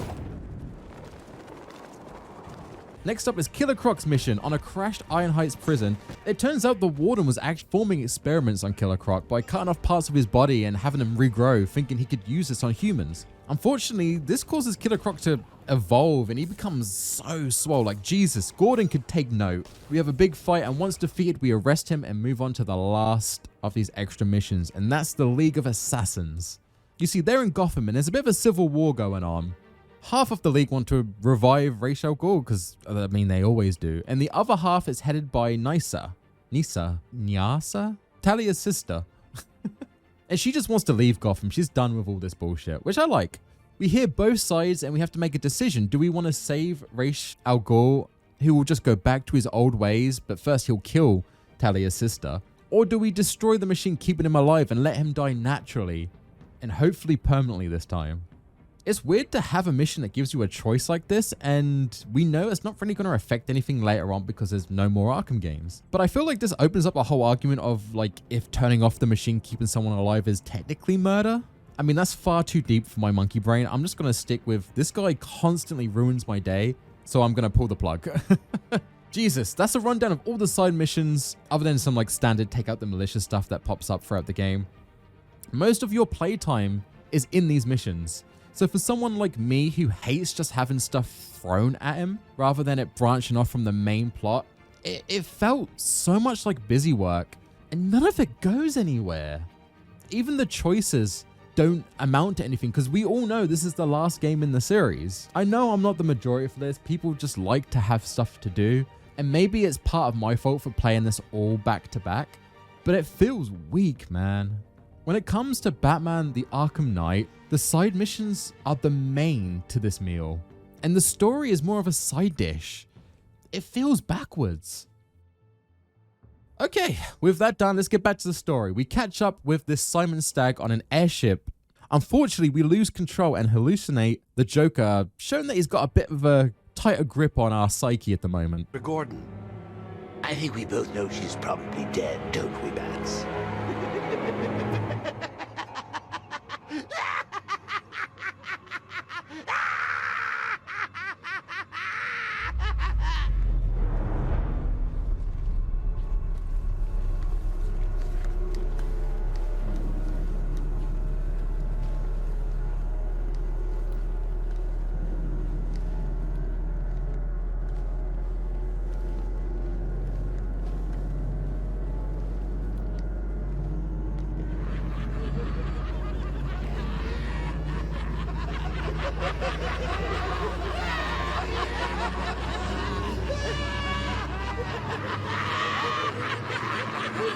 We work through and we catch up with Scarecrow and have a 50-50 shot here that I'm pretty sure we can't win.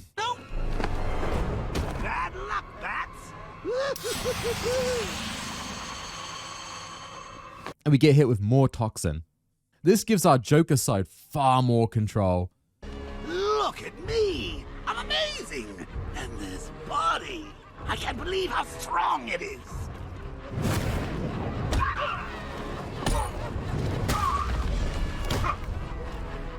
Don't hurt me! Get up and fight!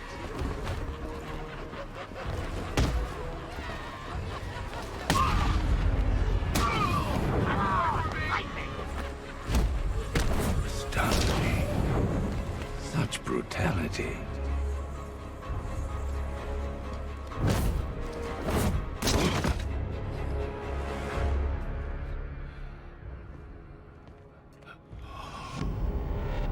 Come on, finish him. Look at him. Look at him. Better than the... To the point when even Scarecrow is a bit unsure what's going on here. We start beating down thugs far more brutally, showing that Batman's morals are kind of going out the window here. Though this is a big misstep from my point of view. It would have been so cool to see Kevin Conroy trying his best Mark Hamill Joker impersonation, you know? Instead, we get this Mark Hamill dub over Batman, and it's just weird to hear, man. Scarecrow escapes again, but sends a message to Batman revealing that Barbara is in the same safe house where we freed Ivy at the start of the game. Batman heads there straight away, but unfortunately as soon as we get there, Barbara gets dosed with some of that sweet, sweet fear toxin. What's happening? Barbara! Yes, you see it now. The horror behind the glass. No. The monster that will be your end. Unless you pick up that gun and deny him. No. Don't listen! Please. Please, no. Barbara, it's me! Your friend. You won't get me. I won't let you get me.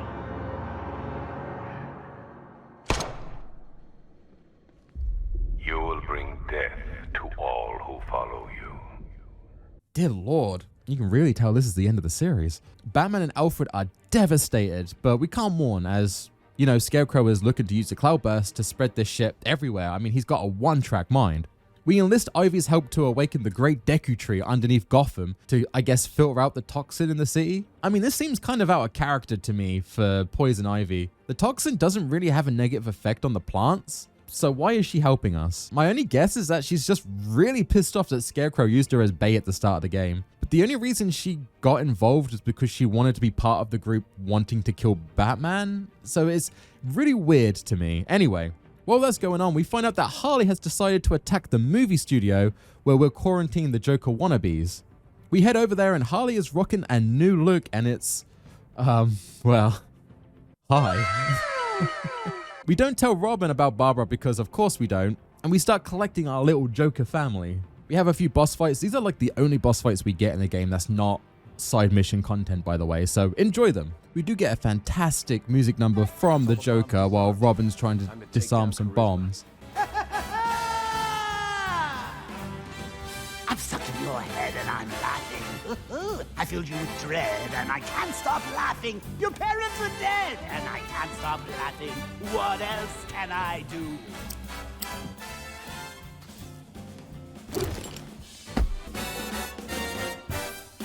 No encore? It's pretty good. We do start hallucinating about Jason Todd. Pretty fucking random, but okay. And how the Joker tortured and killed him off. Excellent. Of course you do. Did you get that, Bats? Kid's not yours anymore. He's mine. Mine.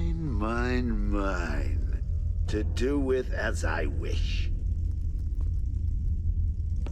Hey, I never asked. What's the big secret? Who is the big bad bat? His name. Tell me.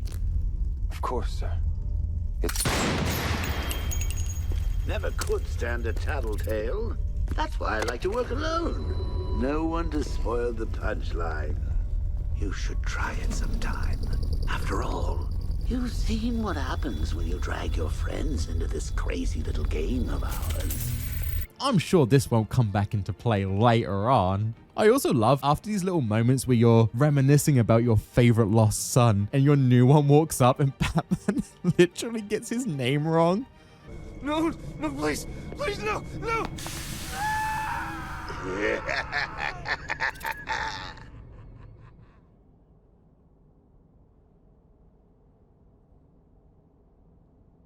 Everything okay? You look spooked. I'm fine, Jason. Tim. You haven't done that for a while. That's fucking deep, man. And also, Batman and Robin seem really surprised that Harley was able to break into their base of operations. The whole time, there's a Riddler trophy in the main room. Like, obviously, it's not that hard to break in here, guys. We goad Harley into a fight and deal with her very quickly, which, I mean, is the standard for our character. At least we don't have to worry about hurting the baby. And whichever developer sat down and put jiggle physics on her ass, thank you. Unfortunately, the twist is Henry was in fact not immune and has gone full-blown Joker. Just as Harley gets used to the thought of some of that Henry loving, he takes himself out. There's a lot of self-taking out here. I feel like Batman doesn't have to do anything tonight. Everyone's just taking themselves off the board. Henry does this because he can tell Batman is also infected and slowly turning, and he knows that he would be the ultimate Joker, so removes himself from play. Harley isn't too happy about this.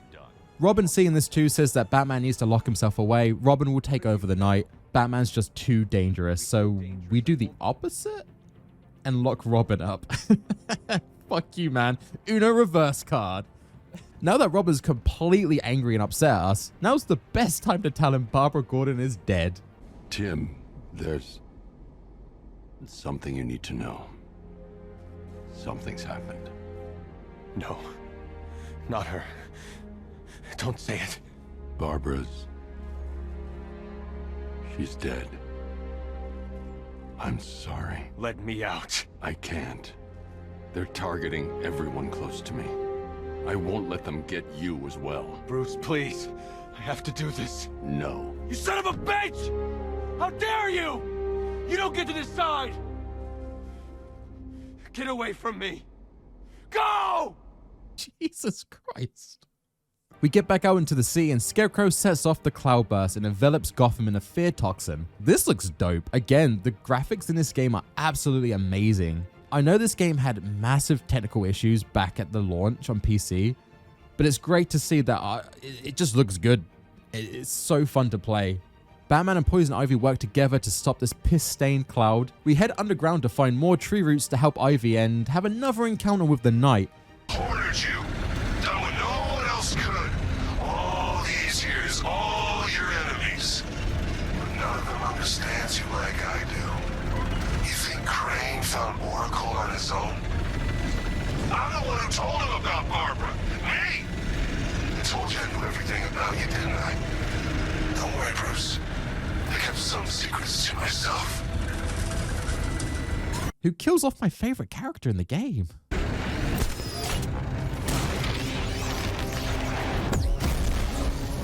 Okay, I've had enough. He has been pissing me off all game. We go to Arkham Knight for revenge now. Who are you? You really have no idea. Do you, Bruce? Jason. But you're dead. The Jason Todd reveal is okay. Again, just like with Origins, I wish it wasn't so heavily pushed throughout the story. The pushing of Todd's death at the movie studio is 100% a smoking gun. You know that's coming into play. That comes out of nowhere, so it has to lead to something. The boss fight is nothing much either, and as I said earlier, there isn't really any boss fights in the main story. Most of those are focused on the side missions, which is okay, but again, it's the same issue I had with Arkham City where they're just so random. They don't play into the plot. Other than Penguin, really? There's not much main story here other than Scarecrow wants to make people spooked and Arkham Knight is upset at Batman. That's it. That's all we deal with all game. Anyway, after defeating Todd, we tell him we'll kiss the boo-boos and make it all better. He leaves. Speaking of leaves, Ivy unfortunately doesn't... I can't have that in. That's so stupid. Ivy unfortunately doesn't pass the booth and inhales too much of the toxin and just fucking dies. There's so much death in this game. Nature always wins.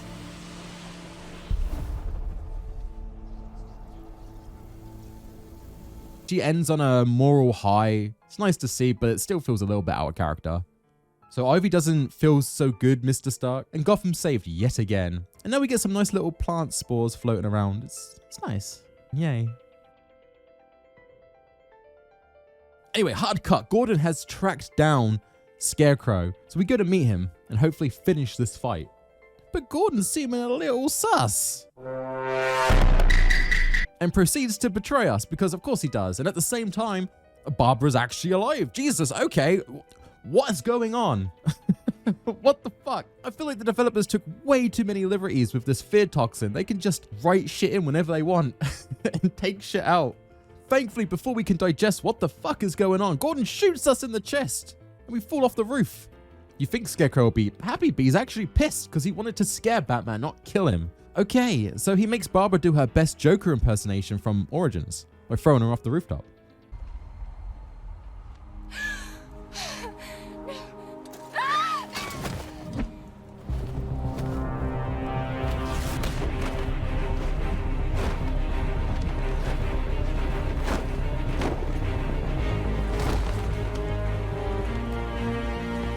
Are you hurt? But no, Gordon knew that Batman would survive, shot him in the chest so he'll be fine, and we save Barbara Gordon. Lucius Fox sends a spare Batmobile, which is pretty nice. I like that it's not painted yet. We take Barbara back to the GCPD building, and it's just in time for us to get attacked by Scarecrow's militia. Funny side note, if you die in this section, well, let's just say it unlocks the bad ending. You okay? Okay?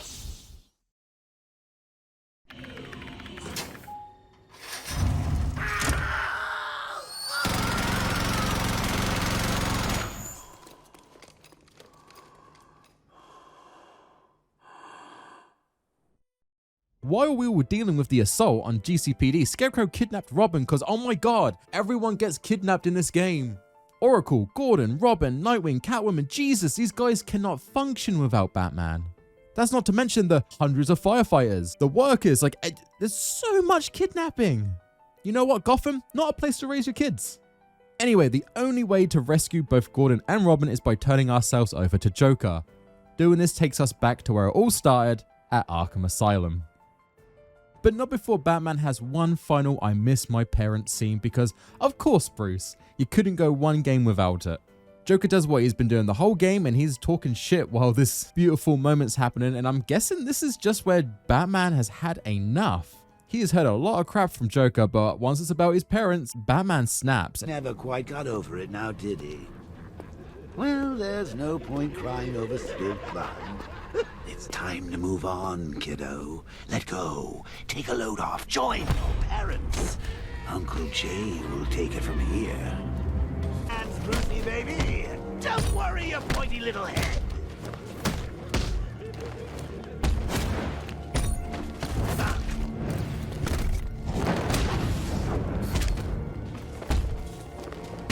And actually goes and takes Joker's life.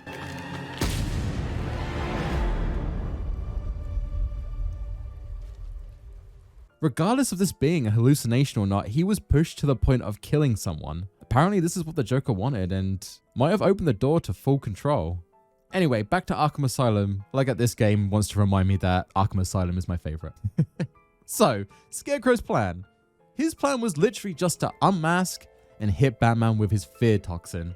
That's it. There was really no need to unload his fear toxin on a city, which, by the way, he allowed evacuation for. There was no real reason to get the Knight involved because he just wanted to kill the Batman, and Scarecrow didn't.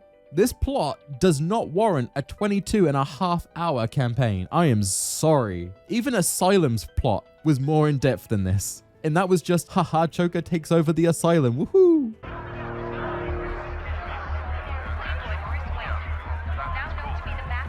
Wayne. Bruce Wayne. Now the world can see you for what you truly are. A legend laid bare. Powerless. Anyway, Scarecrow gets what he wants. The secret is out there. The world knows that Bruce Wayne is in fact Batman and hits him with a massive dose of toxin. This is the straw that broke the Batman's back. What are we waiting for? Let's get this done. No. We need to do this right. He needs to face justice. This son of a bitch killed 50 of our men. I say we finish him before he wakes up. He's too dangerous. We've got 100 guns trained on him. He's going nowhere. We get a nice section where we get to see what Gotham will be like if Batman loses control to the Joker. It is pretty cool. And again, a lot of people die. Again, another section I wish they'd done more with Batman. Rather than just using the Joker model, they should have shown what Batman would actually look like. Like, he's still wearing the armor, but it's like purple and green. Like, why not do that? They did it with the Batmobile. Like, do it with Batman. It would have been cool to see. But unfortunately for the Mind Joker, the toxin is so powerful that it's actually bringing out Joker's worst fear. But what is Joker afraid of? Well, Joker apparently is afraid of Harley hooking up with Enigma. What the fuck? Bro, this would be an annoying ass baby. Could you imagine a squeaky, high-pitched voice spouting riddles at you? Oh my god. No, Joker's biggest fear is being forgotten. And this fear comes into play in this first-person section. Dude, this game is all over the place, man. This allows Batman to take back control from the Joker blood.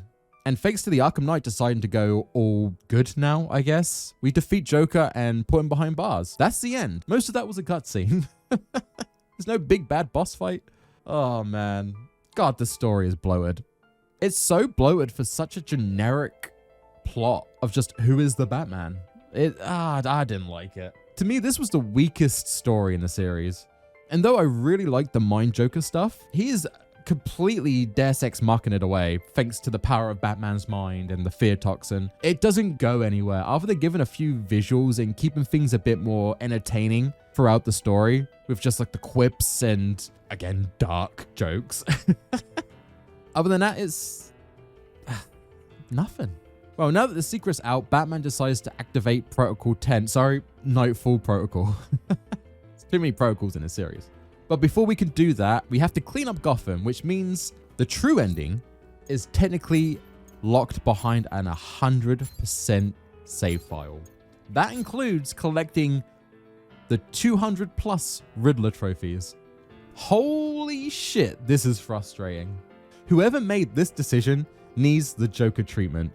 It's such a nothing ending. You don't feel satisfied. You don't feel like you've just overcome an obstacle. It kind of just feels like, all right, back to work then, I guess. You know, it's like working all week in your 9-to-5 job, just praying to get home on Friday so you can have your weekend. And they're like, just as you're about to walk out the door, they ask, hey, can you come back tomorrow just to do a little bit of work? I take a couple of hours. Like, that's how it feels. Like, I'm not free yet. I now have to do this massive slog to get the break that I want, which is the ending. Anyway, once Gotham is squeaky clean, Bruce destroys the bat signal and heads home faking his own death.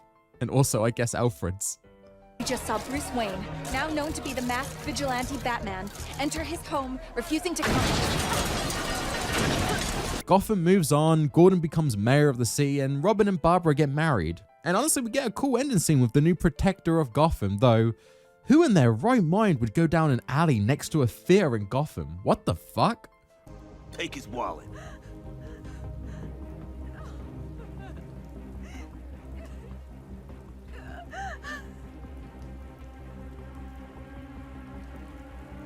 Hey, freak! Maybe you missed the news! Batman's dead! That look don't scare us no more. What the hell?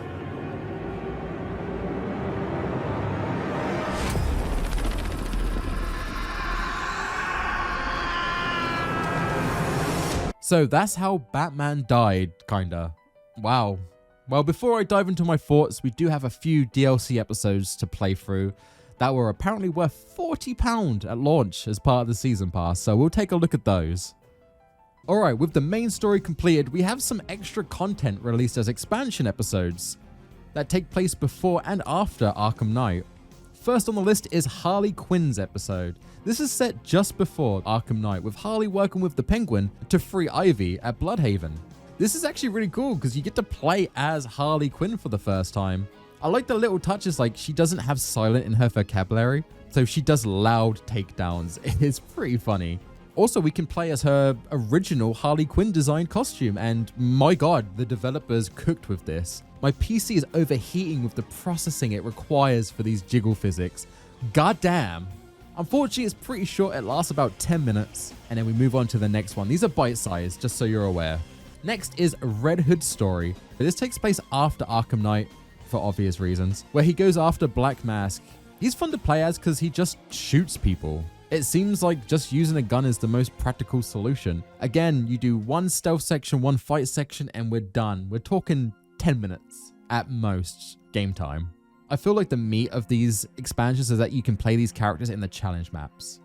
Anyway, next is Batgirl, and this is probably the longest expansion, but also the most buggiest. Other than a few funny bugs with the thugs in my main story, I had a seamless run with Arkham Knight. But in this DLC, the frame rate takes a massive hit, especially at the start, and the game crashed 3 times. Like, I don't know what's going on with this expansion, but it is buggy as hell.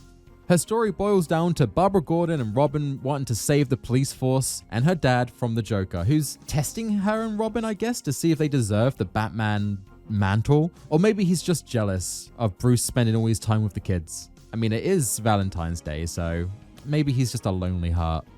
Joker gets away, unfortunately, but dear God, this Harley costume does not quit. Run, Mr. J! Run! Holy shit. Next is Nightwing's mission that takes place after Arkham Knight, and you just do a stealth section and then mess with the Penguin. Super short, again, about 5 minutes.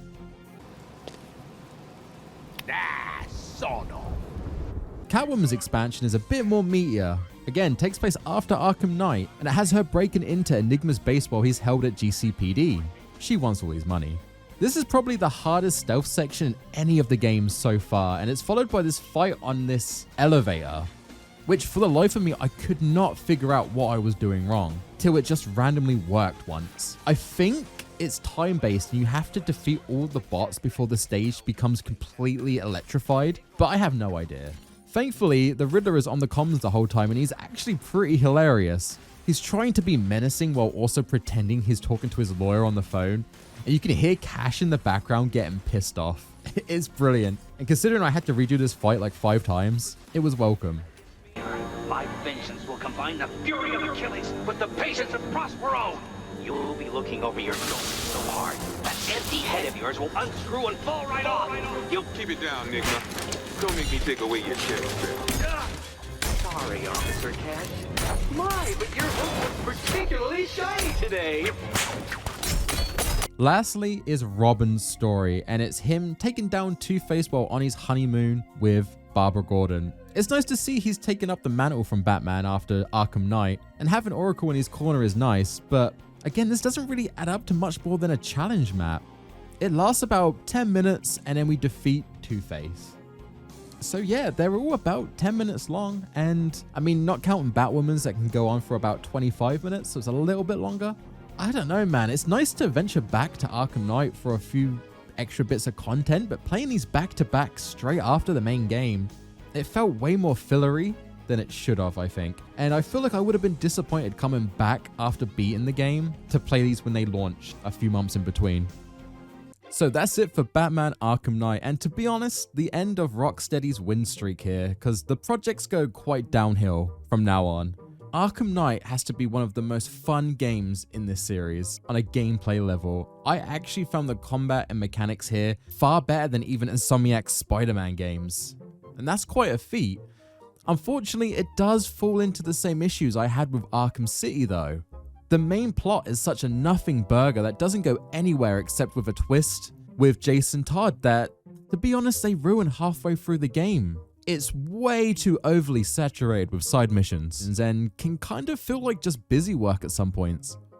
Having my own personal Joker on my shoulder is the best part of this game by far. It keeps me going when the story starts to get a bit too dull. I find it crazy that people didn't like him being back in Arkham Knight. Arkham Knight gets so much right, but unfortunately it does fall to the bottom of my list out of these games. But that's in no way a bad thing. This is just me comparing the Arkham games between each other. As a video game, it is bloody brilliant in its own right. It's like going to several gourmet restaurants and ordering the most expensive steak on the menu. Yes, of course you'll have a favorite and least favorite, but at the end of the day, these are tasty ass gourmet steaks. If you haven't played any of the titles in the series, I honestly could not recommend them more, each and every one of them. These games are honestly the sole reason we get games like Spider-Man and the soon Wolverine from Insomniac. The Arkham series did for games what Marvel's Iron Man did for the movies. It's a spark that we're still benefiting from to this day. Oh man, what a journey this has been. To think this retrospective was born for me just wanting to play Arkham Asylum after the rough launch of Suicide Squad Kills the Justice League. I'm gonna be honest, I wasn't planning on doing all the Arkham games, but I am so happy that I did. To see my taste change so much since those games launched, it's super interesting, and getting to hear your guys' opinions in the comment sections is truly fascinating. And finding out that I'm not alone on some of the more hot takes that I have on the series is pretty good. Thank you so much for watching this video, and as always, to see who of you out there actually managed to stomach my disgustingly British tones for almost an hour, please put in the comments, anywhere in the message, miss me. Miss me? So I can pick out you legends in the comments section. Also, a massive thank you to those of you who have supported through Patreon. I would love to do this stuff full time, so if you could spare anything on that platform, it would be greatly beneficial to the channel, to me, and to the content I'm trying to pump out. I'm already super excited for the next project, and I'll be posting hints on the Patreon over the coming days, so you guys can find out early on there if you want. But that's it, that's the end of a massive project, and unfortunately it's the end of the video. So guys, please stay safe out there, and I'll see you next time. Ty out.